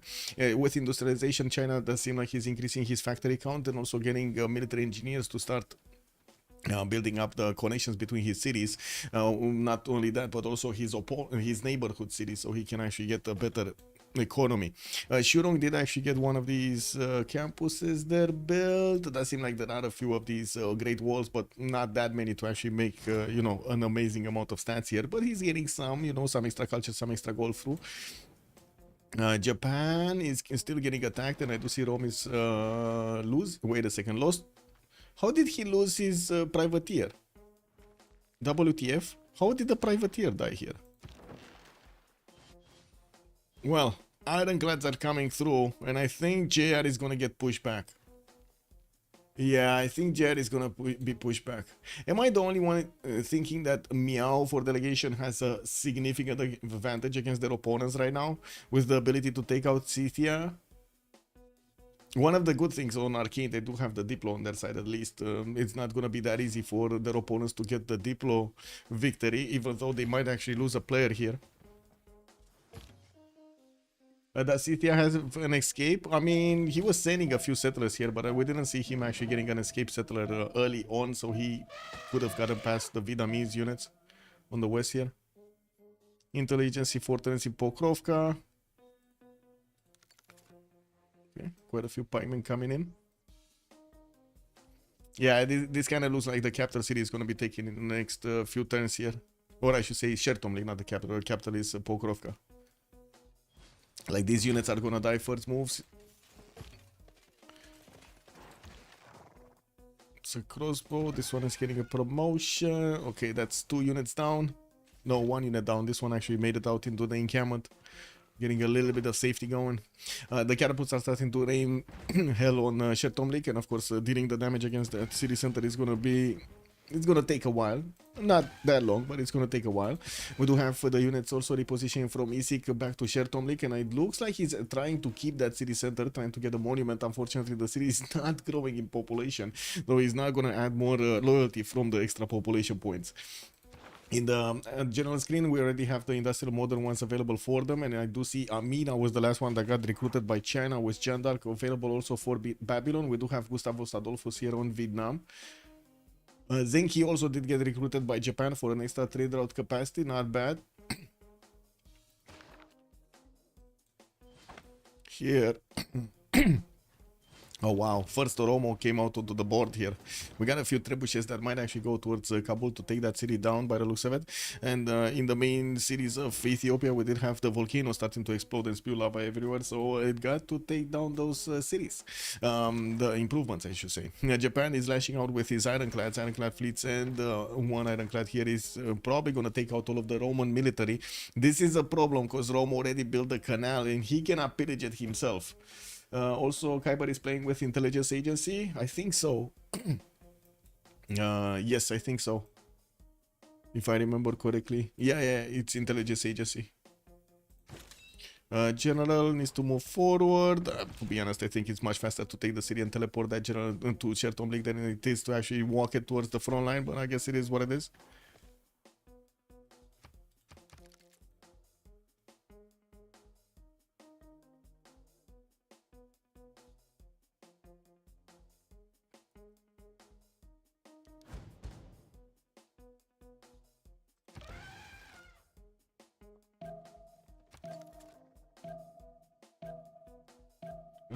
So how much faith does he have? 100 something, 245 actually, 245. You're asking why is he not going for GMC with this amount of faith per turn? 245 faith. Yeah, I mean, he's already on 1400 faith in the bank and cannot use it for anything, right?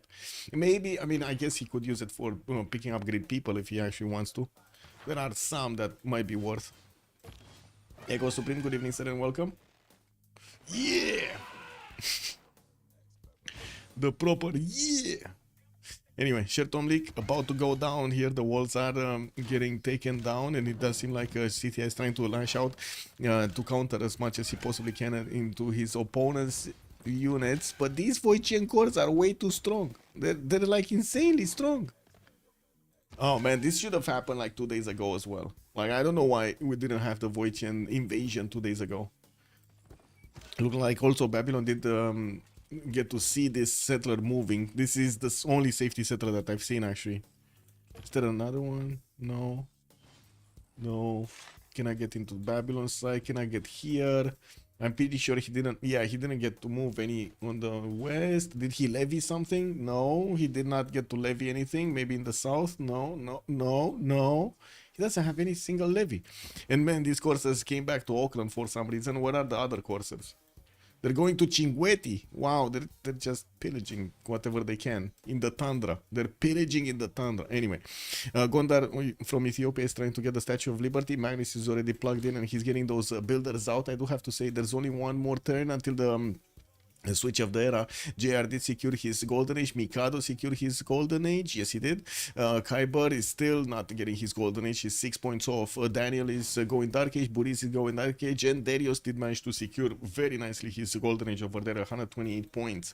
Still on 246 cities, actually. Still on 6 cities. The seventh one is coming up from Osaka soon, and he's one-turning Ironclads as well as he was one-turning Caravels earlier. Very good production coming up here. All sign also good evening, sir, and welcome. Drop some knowledge. Yeah, man. Cupcake is dropping the mic over here in the chat. Gaslit by people without culture. Man, that's just every day, no, Cupcake? That's just like every day. This is what it is.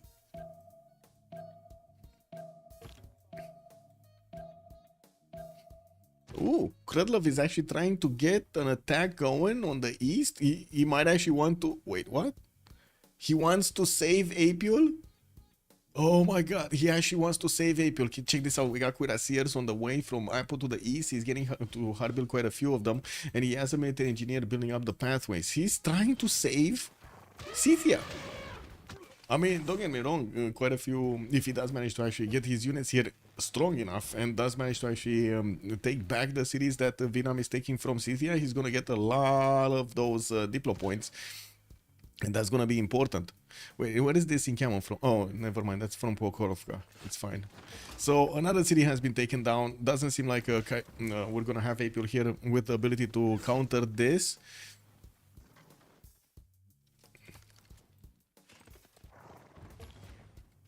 How is it possible for Japan to have so much stats on 6 cities? It's just Japan things, man. Tandorius is Japan things. I think he's gonna lose a lot of his stats, right? He's down to 200 signs because he lost his free inquiry golden age when switched to drums of war. We got Boris dark age. Daniel is going dark age. Looks like Kyber normal age. Mikado is reformed the coin age for the extra gold per turn. And looking at the gold per turn, you do see they recovered quite nicely actually on Arcane side with 250 on JR. He reformed the coin age. Mikado also 159. Krudlov is 70 and Apiol is okay, sure, minus 11. It is what it is. On the other side, we do have 220 on Darius, 137 on Boris. Daniel is going to be 255 and Kyber on 91. It's just normal stats.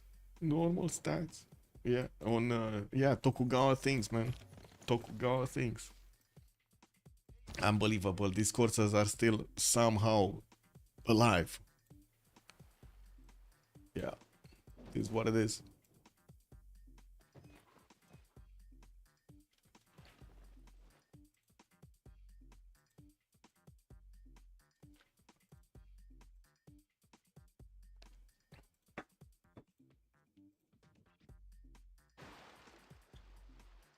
Japan is finally expanding. Yeah.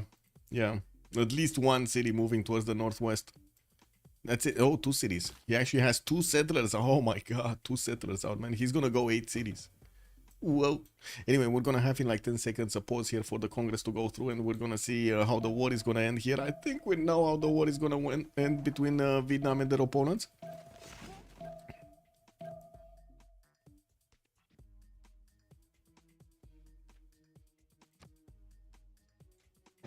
Okay, let's get this out. Unread_33 has joined the round table.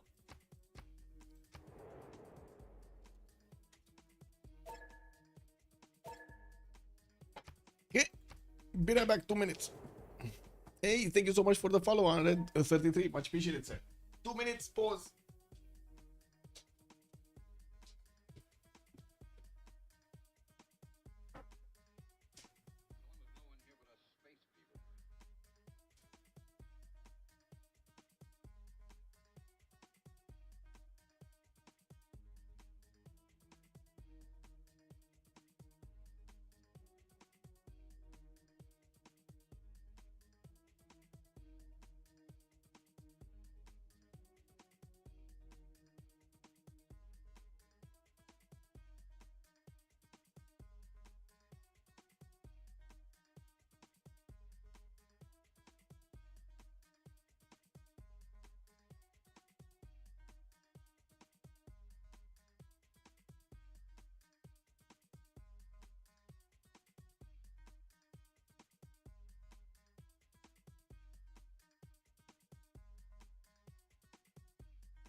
Damage. Kyber going through that encampment in Pokrovka. The walls are going up, and it looks like they might actually go up before the encampment is going to be taken out.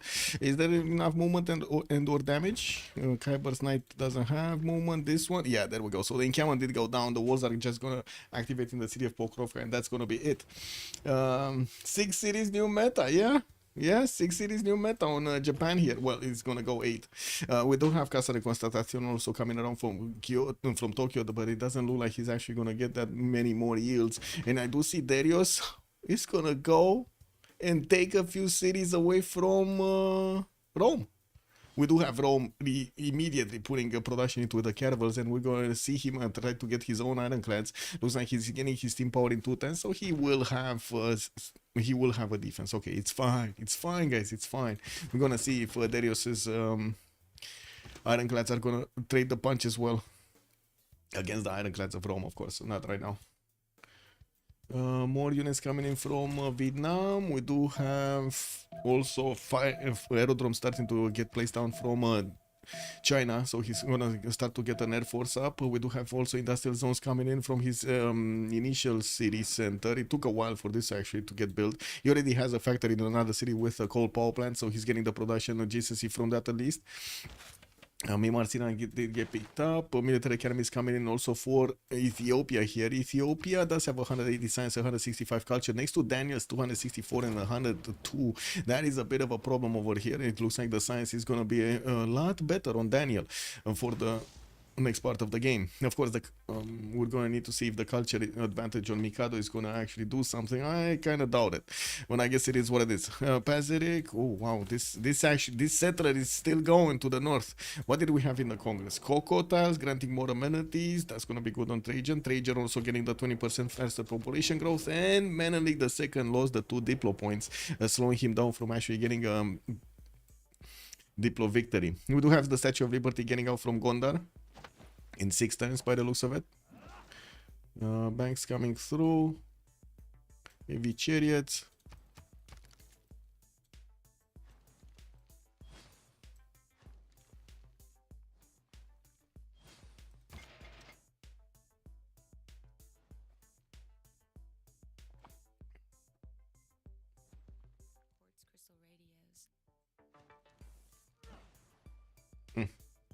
Slowly getting there. And there was actually an attack from Egypt. He did manage to pillage 1, 2, 3, 4, 5 tiles, 5 mines. Now that's the return on investment on the courser. Guys, it only took 30 turns, okay? 30 turns, but he got the gold back. 7 pillages in total. That's the gold back right there. Right from the coursers. We do have Cuirassier technology also revealed for Vietnam, so he's gonna get the stronger units. I'm pretty sure he's gonna want to upgrade them on the front line, and by the looks of it, his city of Visik is getting attacked over here. He did manage to stabilize it for a little while, but it looks like he just took Pokrovka even with the walls up. Generalist is also trying to get some walls to slow down the takeover of the empire, but it does seem like Apul is on the last legs. Wait a second, I saw something here. So Samarkand got bigger. Somebody put envoys in there. I'm trying to watch if there is any city-state being taken by Apul, so he can actually take out another city center with the levied armies from there, but I cannot find one. There's no city that he's taking to actually benefit from that. Anyway. Let's see also what the Japanese ironclad fleets are gonna do here. Are they actually gonna punch through? Can they do it? Can they punch through? He's not moving last? No. He's just getting back. Oh, wait a second. Is this one actually zone of control here? Kick. Anyway. How did Vietnam go to sleep on that Egypt unit? What do you mean? What? Which Egypt unit? Oh, this one, I think he just didn't see it. It was just one unit just moving around everywhere.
Ooh, CAF technology available for Babylon, and it looks like he's going for that city of Scythia in the north. He did see it a lot earlier, so he knows where it is, or at least he knows the direction that he's going for.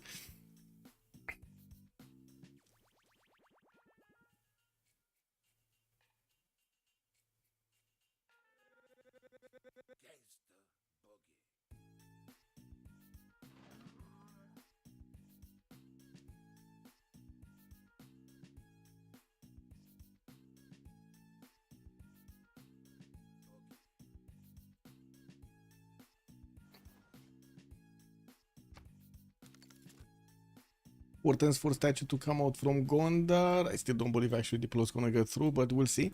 We do have JR upgrading his ironclad fleets, and it looks like he's now gonna have enough strength to actually trade punches with Japan's ironclads. No problem. There are quite a few of these frigate fleets also coming out from Japan. They shave off some of the strength, but not really do enough damage. Yeah, we're also gonna need to see how quickly we're gonna have Boris manage. No, not Boris. Sorry, Darius managed to actually get to his battleship technology. He's right now on military science, and I do see him. Give me a second. Does he have ballistics? He does have ballistics. Okay, so he just needs rifling and of course getting refining afterwards. 2 more techs after military science. With also a bombard upgraded here in the cities of Scythia, it does seem like we're gonna have Vietnam manage to do the damage quite nicely. Pazerik is gonna be taken down this turn, and I do also notice Scythia is down to 1 last remaining city. That's gonna be Genelus. He does have this one settled, Kuloba. Okay, he just settled over there in the north, but these calves are coming through, and they will take that city center, no question asked. One Night Core is also getting deployed. Apul is trying to bring some units to that city center for a little bit of defense, but his ancient walls are getting built so slowly on 17 turns. I mean, that's kind of normal, no? They're in the tundra, they're next to snow, you know, they're like, their hands are freezing over there. They barely can see in front of their eyes, and you ask them to make walls. I don't know about that, man. Morphilo also, good evening, sir, and welcome. Yes, I'm still forced to wear glasses. Don't. Oh my god. Yes, I know. I mean, it is what it is, man. Not really the best thing that I want to do. Anyway, I got a doctor appointment on Tuesday, so hopefully she's gonna get me the all clear so I can wear my lenses again. But she did say like a month, and I think it only was like 2 weeks or something like that. Since I had the eye infection and so on and so forth, so I'm pretty sure I'm gonna probably need to wait another 2 weeks. Well, might get to see the finals with the lenses and not actually through the glasses. I think I also need to change my recipe. Is that how you say it? Actually, I don't know if you prescription. I think prescription is actually the better word there for the eyes. I think in the last 2 years or something since I did the last check. It went down a little bit not on the glasses that much, but on the lenses. The glasses, they have like the how do you call it, progressive, so I can still read with the bottom. Here is a little bit bigger.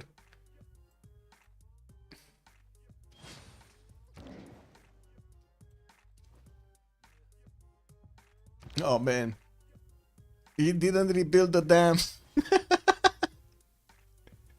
Rome did not rebuild the dam. I wonder why he did not rebuild the dam.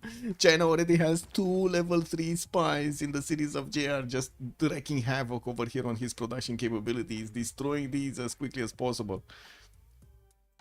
And I'm actually a bit surprised we didn't have Babylon go for more cities. He's on 2, 4, 6, 7. I was thinking he's gonna go 9 to 10, since he did have quite a bit of time with no pressure on him whatsoever. Industrialization for Mikado next turn. He's still struggling to get those extra science points on the board, while JR is on 330 science. I do see him also on 600 points of production. Very good. But then I switched sides to take a look at Darius, and we got not only 290 points of science, he's on 726 points of production and 250 culture. He's definitely going to get fascism much faster than his opponent over here. Then we're going to need to see how he's going to add more science points. He did get new cities here, Gifu and Fukuoka. I would imagine he's of course gonna get those campuses over there. We do have also James Watt as an engineer, just moving around everywhere. Happens.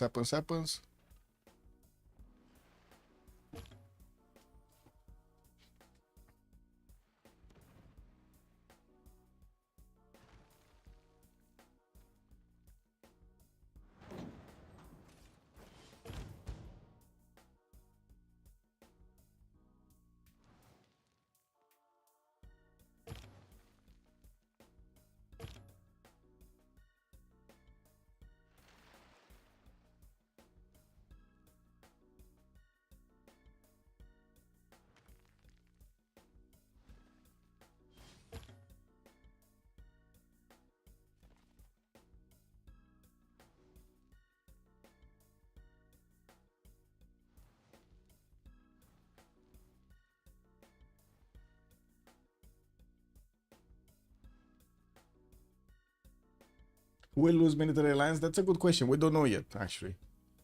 Yeah, we don't know it. So generals got picked up. Okay, we do have also field cannons coming in. Looks like there is an attack coming in from Egypt from the western side. They might get liberation over here.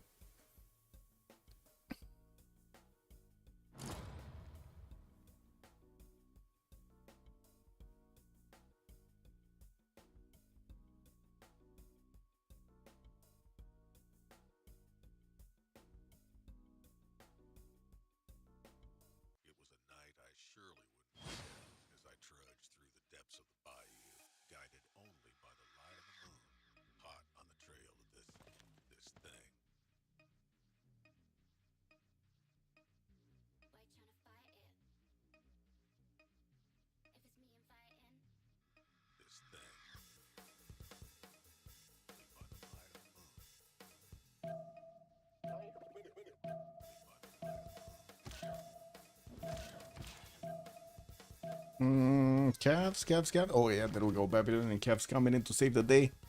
I don't think he can go through this, right? This is snow and this is ice, and he's not gonna get there. Yeah, it just tells us that for some reason it can, but it cannot walk on ice, which is kind of weird because in reality you can walk on ice, no?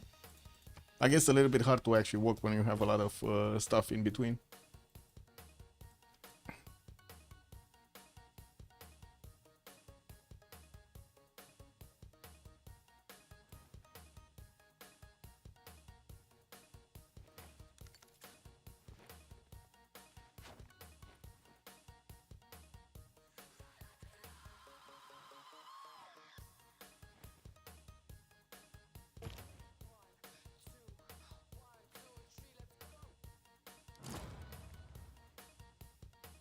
Level 2 spy from Babylon established in Ethiopia.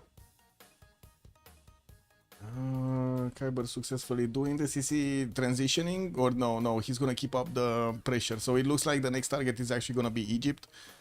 Yeah, next target is gonna be Egypt. Did Vietnam manage to get level 2 spy? I'm pretty sure one got pushed back into his city centers, but I don't know if he actually got to move it somewhere else, because at the moment I don't see him actually having it.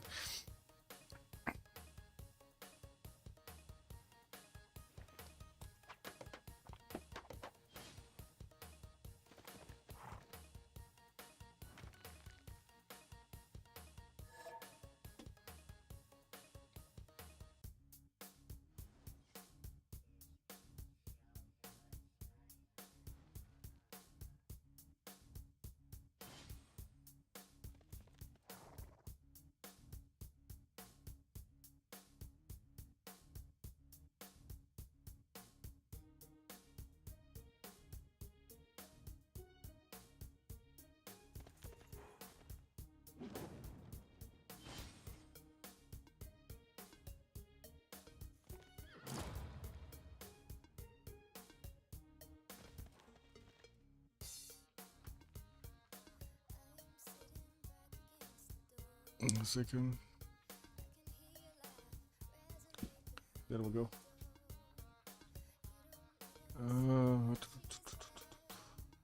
Renaissance walls, okay, encampments. We're probably gonna need to see Egypt get a lot bigger military. He did send the initial units towards trying to save out Scythia from Vietnam. Couldn't get here. Walls went up. 70 strength walls are going to be strong enough to actually withstand the Kradlovian Cuirassier cores. Quite a few hits are going to be taken. Kyber also has a field cannon in there and will do significant damage. Not to mention we do have another level 2 field cannon core in Shertomblik. This is going to be explosive. Oh my god. Look how much damage it can do. Actually, it's a level 3 because it did get It did get the promo. It just didn't promote itself yet. Encampments getting rebuilt. Rome did actually... Ooh, okay, walls went up. That's unfortunate, actually. We need a void chain or a field cannon to actually get in there to make it much easier for these Cavs to walk in and take that city down. It is 49 strength, but with the wall defense, it's kind of hard.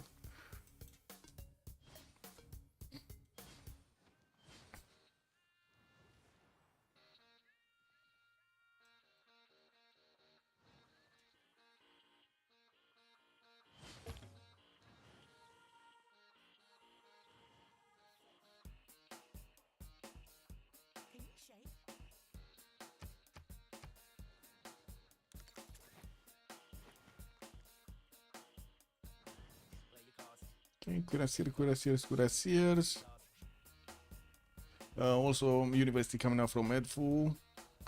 I do have to say over here, it does seem like Rodlov also has a bit of a problem jumping up in the science. He's 240 science, 250 science with 100 culture, 350 points of production. Look good, but it does seem like Khyber over here is going to have a significant military strength to go against Egypt, and we also do have Japan from the south that could actually get some units towards the north. It doesn't seem like anything is going to happen that much on the coast. JR did build a lot of battleships, and now Darius is on the back foot over here. He needs to upgrade his own battleships, and we were talking about this earlier.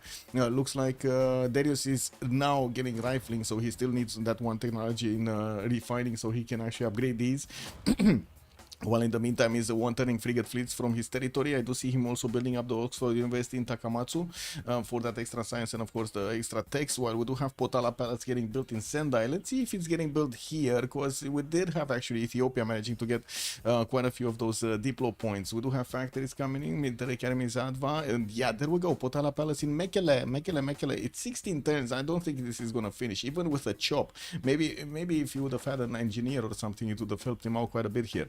Anyway, Adam Smith in the merchant screen. We're coming up quite close to also married Catherine Goddard. I do see Gustav Eiffel did get picked up by Japan here, and we do have also James Watt picked up by him. Doesn't seem like he's gonna go through. Ethiopia did get Ferdinand Magellan, so basically denying it from both Japan and also Rome. Neither of them are going to get those extra points. While we did have China also setting up aerodromes, we're going to need to see if he's going to start getting those getting those planes in the air. Right? Biplanes. Where is he? Where is he? Daniel is siege tactics. Okay, so he just got aerodromes and now he's moving away from that technology. He's now going advanced flight immediately. He's moving away. He's getting the bottom three right now. Okay.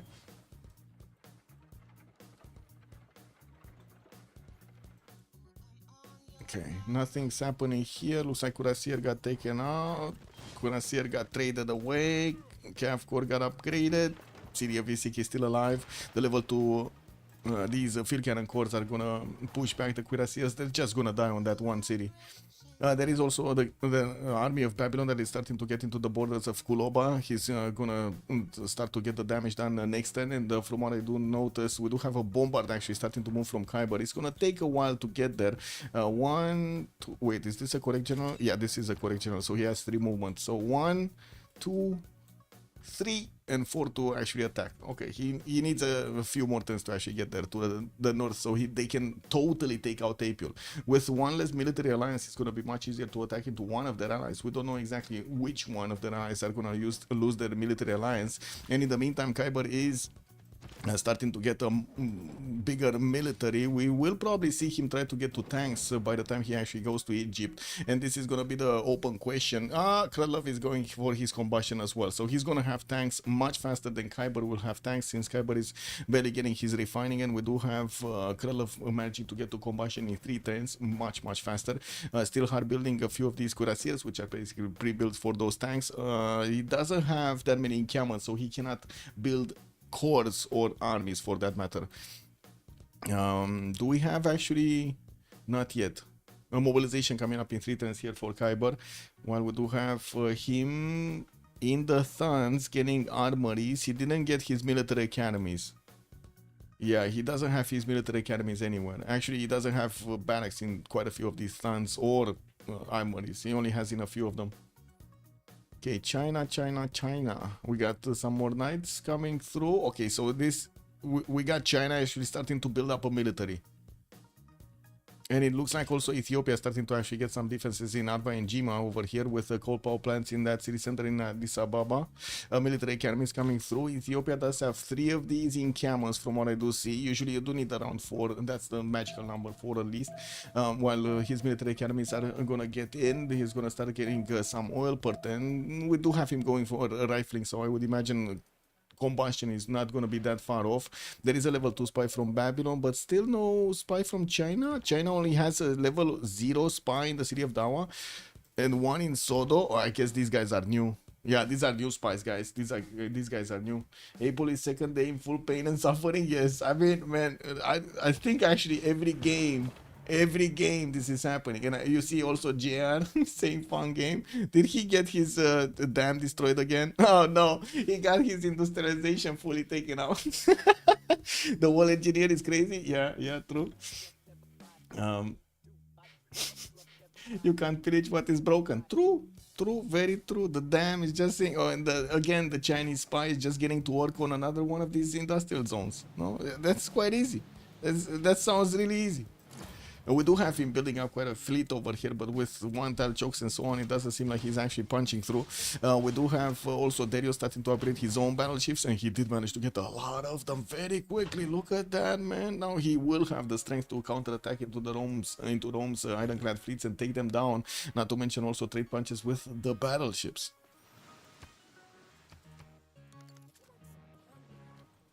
Oxford University finishing next turn. There are quite a few Vietnamese units also getting into the tiles of Japan, so he can upgrade here. While I do see aerodromes coming in, I do have to say, if Japan is actually going to try to get to advanced flight, that is going to be quite an issue for Egypt. Quite an issue.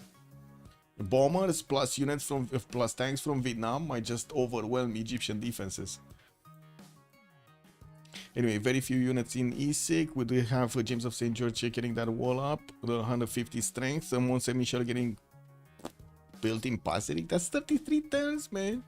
That's a long time. That's an eternity in a day. Yeah. I did see Daniel is actually 1 turn away from getting advanced flight, so he did actually get broadcast centers and so on. Surprising. Okay. He's also getting as much as possible the Giant Causeway bonus damage. He does have a +3 when attacking if he does get these units right next to that wonder and back. And it does seem like he's actually spending the time to get them there. It's like an extra turn or so because he did manage to make the railroad towards that. Can you imagine making a railroad just for the Giant Causeway in reality? Oh man, you're gonna have protests on all over the streets. No, stop spending money. We don't want to see no wonder.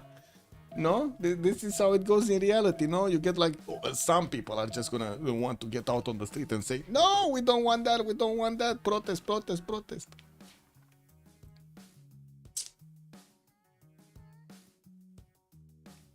No, that's how it is. I'm actually very curious how much time it will take for, in general, the society to make an app, to make polls from the government side, you know, like direct polls on the government, and start to ask people what do they want. They actually, you know, start to ask people what do they want.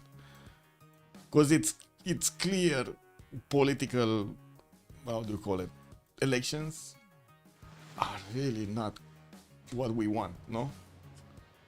Not really what we want.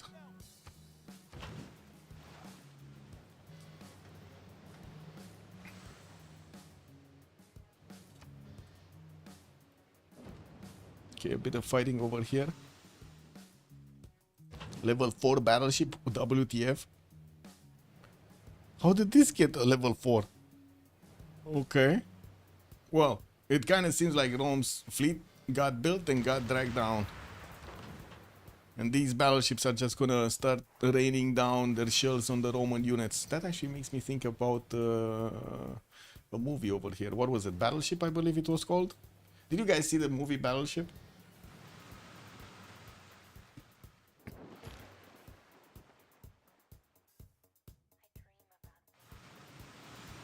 Not really good acting, but at least the effects are good.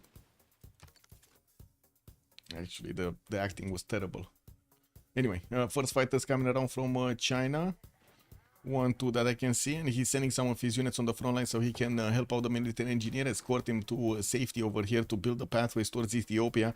And we will need to see him also starting to get a few bombers if he actually wants to push into his opponent over there with the Air Force.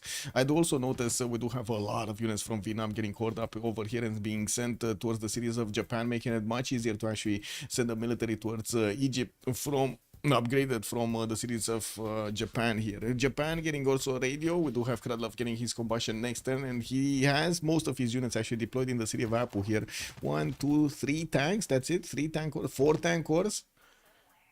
That's not enough. 4 tank cores. to go against Vietnam. I guess Vietnam is not going to get his own, right? He's barely ballistics. And these tanks are going to get very quick to the cities of, the former cities of Scythia here. Can he get here in time to save him, though? Because these bombards are going through. These bombards... Oh, they cannot get into the borders of Fez. Ha! Kick W. Fez borders got beefed up so much by Babylon putting envoys in there. Yeah. There barely are any tiles to actually move around.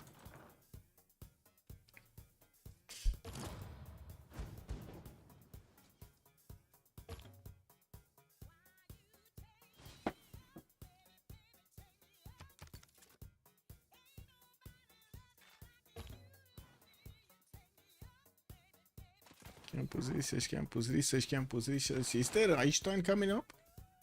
Oh, Toys, John Spilsbury got picked up. Dimitri Menderev got picked up also by Rome. We didn't have Charles Darwin also get picked up by China there. Looks like Alfred Nobel is going to be the next one here, and we're going to need to see if he's going to manage, anybody's going to manage to get the board soon. He's going to get the points for it. Rome is about to get Ada Lovelace or pass it. I think he actually passed it already. John Jacob Astor, no merchant screen. Well, I don't think anybody's actually pushing culture here. We got Darius on 7 out of 81. I don't think he actually has that much. 150 tourism. He did get Monument to the Gods and actually did manage to get quite a few of these down. Wonders down, not to mention the theater squares. Didn't build the amphitheater count, nor did he actually get a lot of musician points. Okay, so Fleet of Rome got pushed back. Doesn't seem like he's getting anywhere. He needs to rebuild this, and it's going to take quite a bit of time. His industrial zones are, as you can see, getting destroyed every other turn over here by the Babylonian spies. And I do have to say there are no more Chinese spies over here. I don't know where they went, but there are no more Chinese spies here. Tanks did get upgraded from Kralov city of Apu. He does have tanks also upgraded in the city of Buto here, and I do see Vietnam already has Corsair armies with him. We'll see. Yeah, he's arming up also his cuirassiers over here in the city of Akkad. Did he get this? No, this is still Scythia city. Kick. Never mind. Okay, so bombards are basically a turn away from starting to attack into the city of Kuloba. We don't have any more units around it, and we do have the medieval walls that are starting off in 3, but of course as soon as they start to get rained down by the bombards, that production is gonna stop over there. China. What do we have here? Fighters from Changsha. Fighters.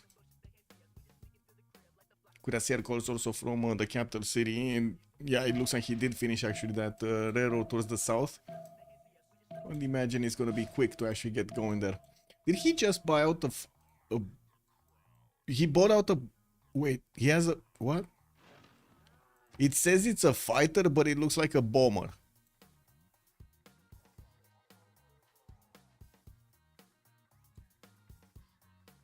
It's just one of those things, man. What? Don't you see fighters looking like this? You see them all the time. Okay, there we go. Now it actually says it's a bomber. Kick. Lol.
Tanks coming through. Yeah, Kradlov is starting to move here. It looks like -2 already insufficient oil.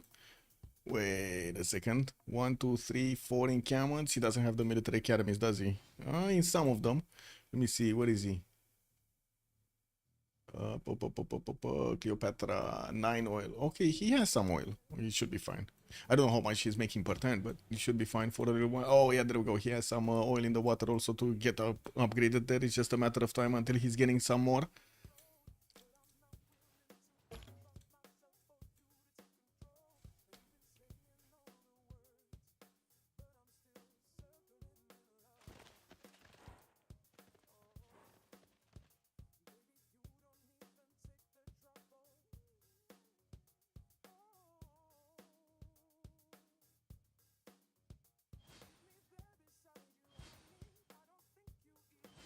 Here. Daniel is certainly starting to gear up his units for the war against Ethiopia, and it looks like also Ethiopia is starting to get quite a few of those anti-air guns so he can fend off the attacks.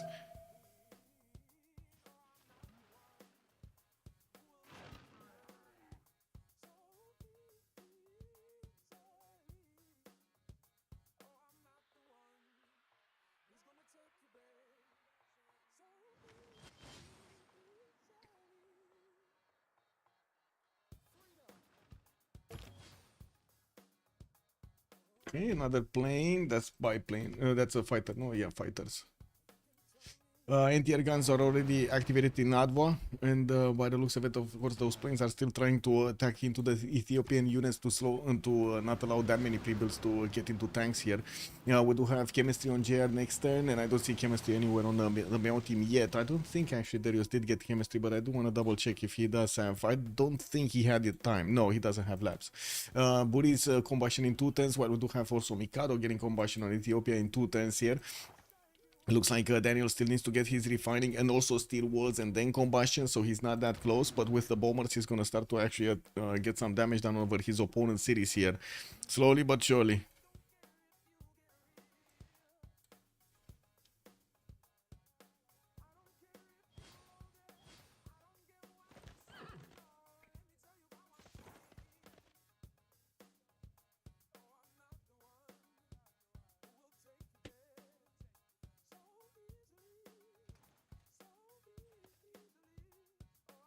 Commenting projects coming through. Next general Standard is going to be the next one, and China is 24 points at 10. Egypt is also on 12. Vietnam on 24. Ethiopia 20. Babylon is starting to make projects since he's getting that going. Okay. And this Kuloba city is going to be taken down. So 4 versus 3 situation soon over here. I don't see any city state that has been taken over by Apul anywhere else on the map. So I would imagine that is going to be a 4 versus 3 situation.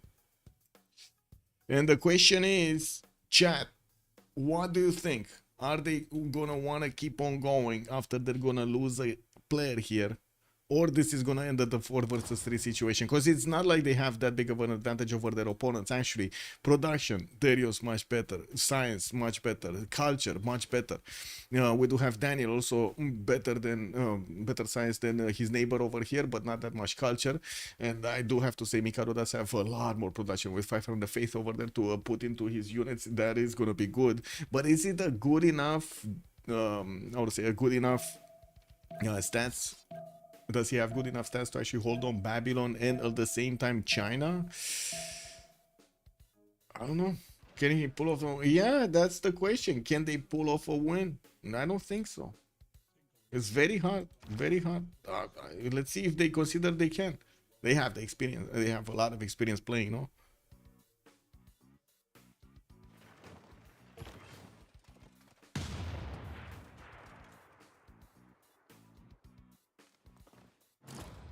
And that's the 4 versus 3 situation right there.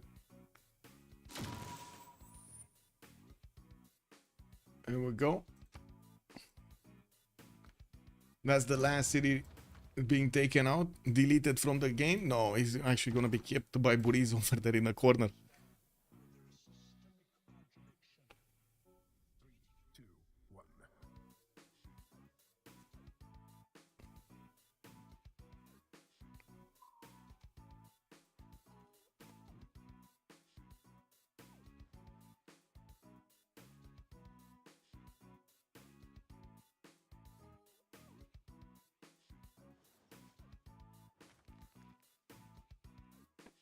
Why would he not raise it? True, Kane. I don't know, but he's keeping it, or at least it shows like it's keeping it.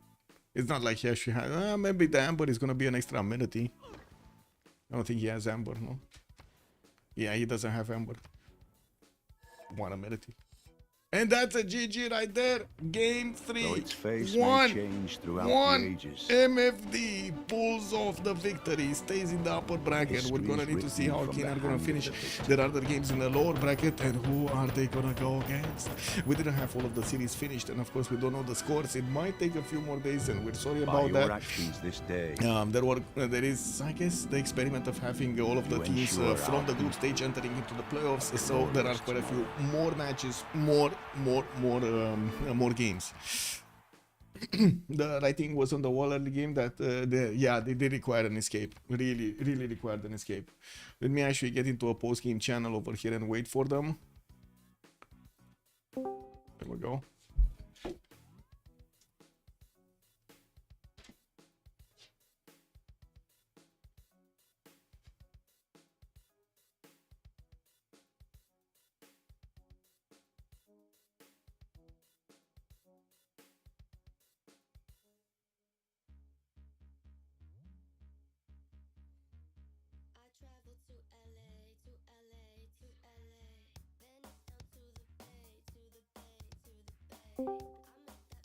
Hi.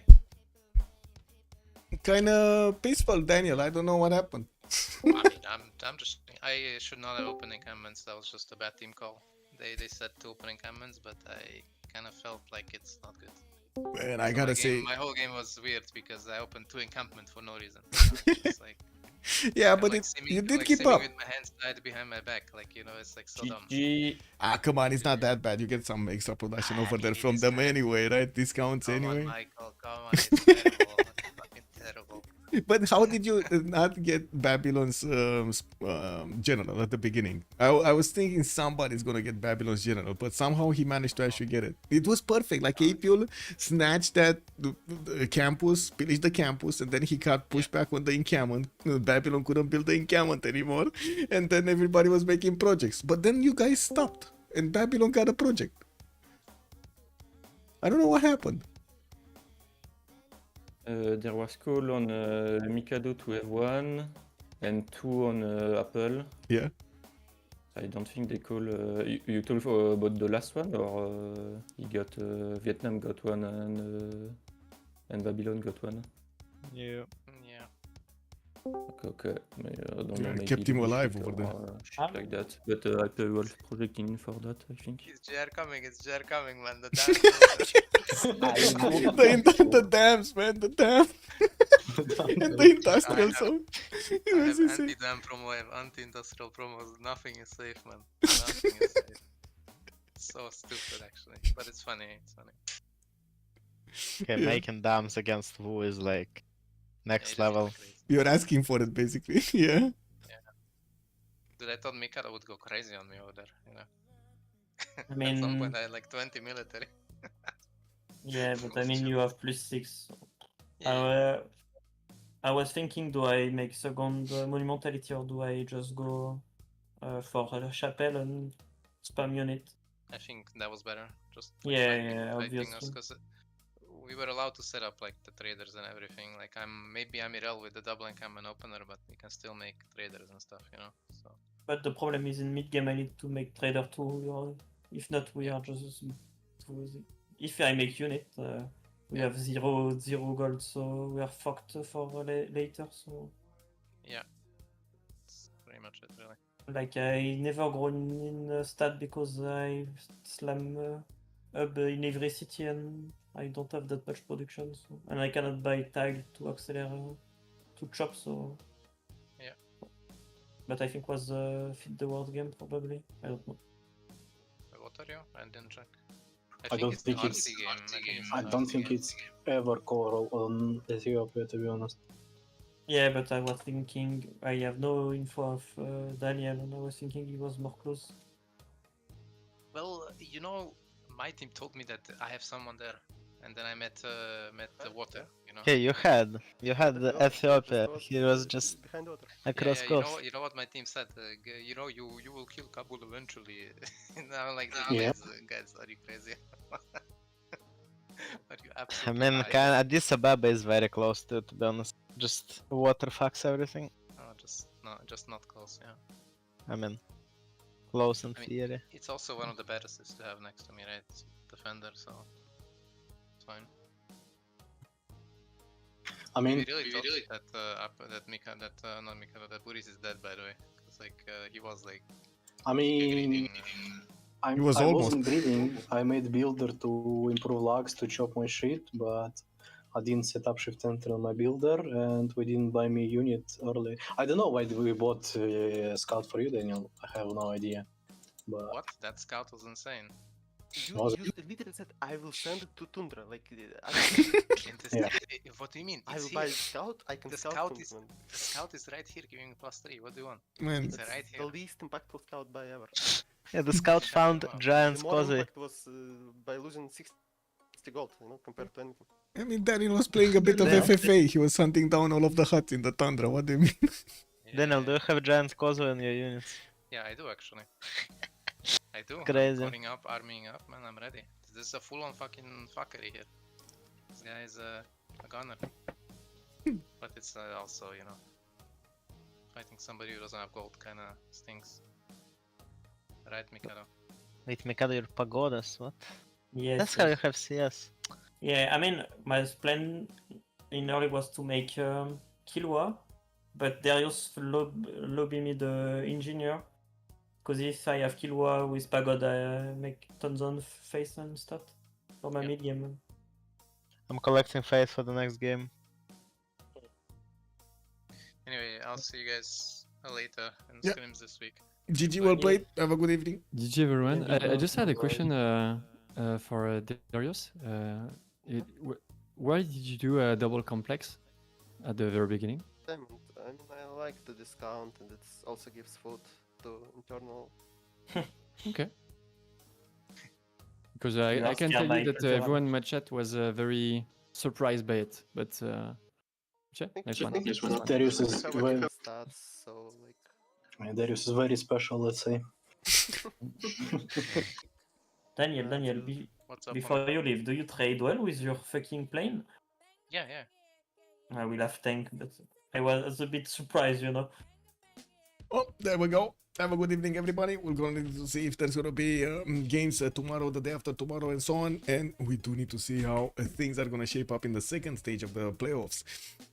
I think quite a few games do need to actually get reported over here, so we're going to have a tally up of the scores and we're going to reveal them. Amazing. I do have to just thank so much Adrede for also getting some of those graphics going for the website.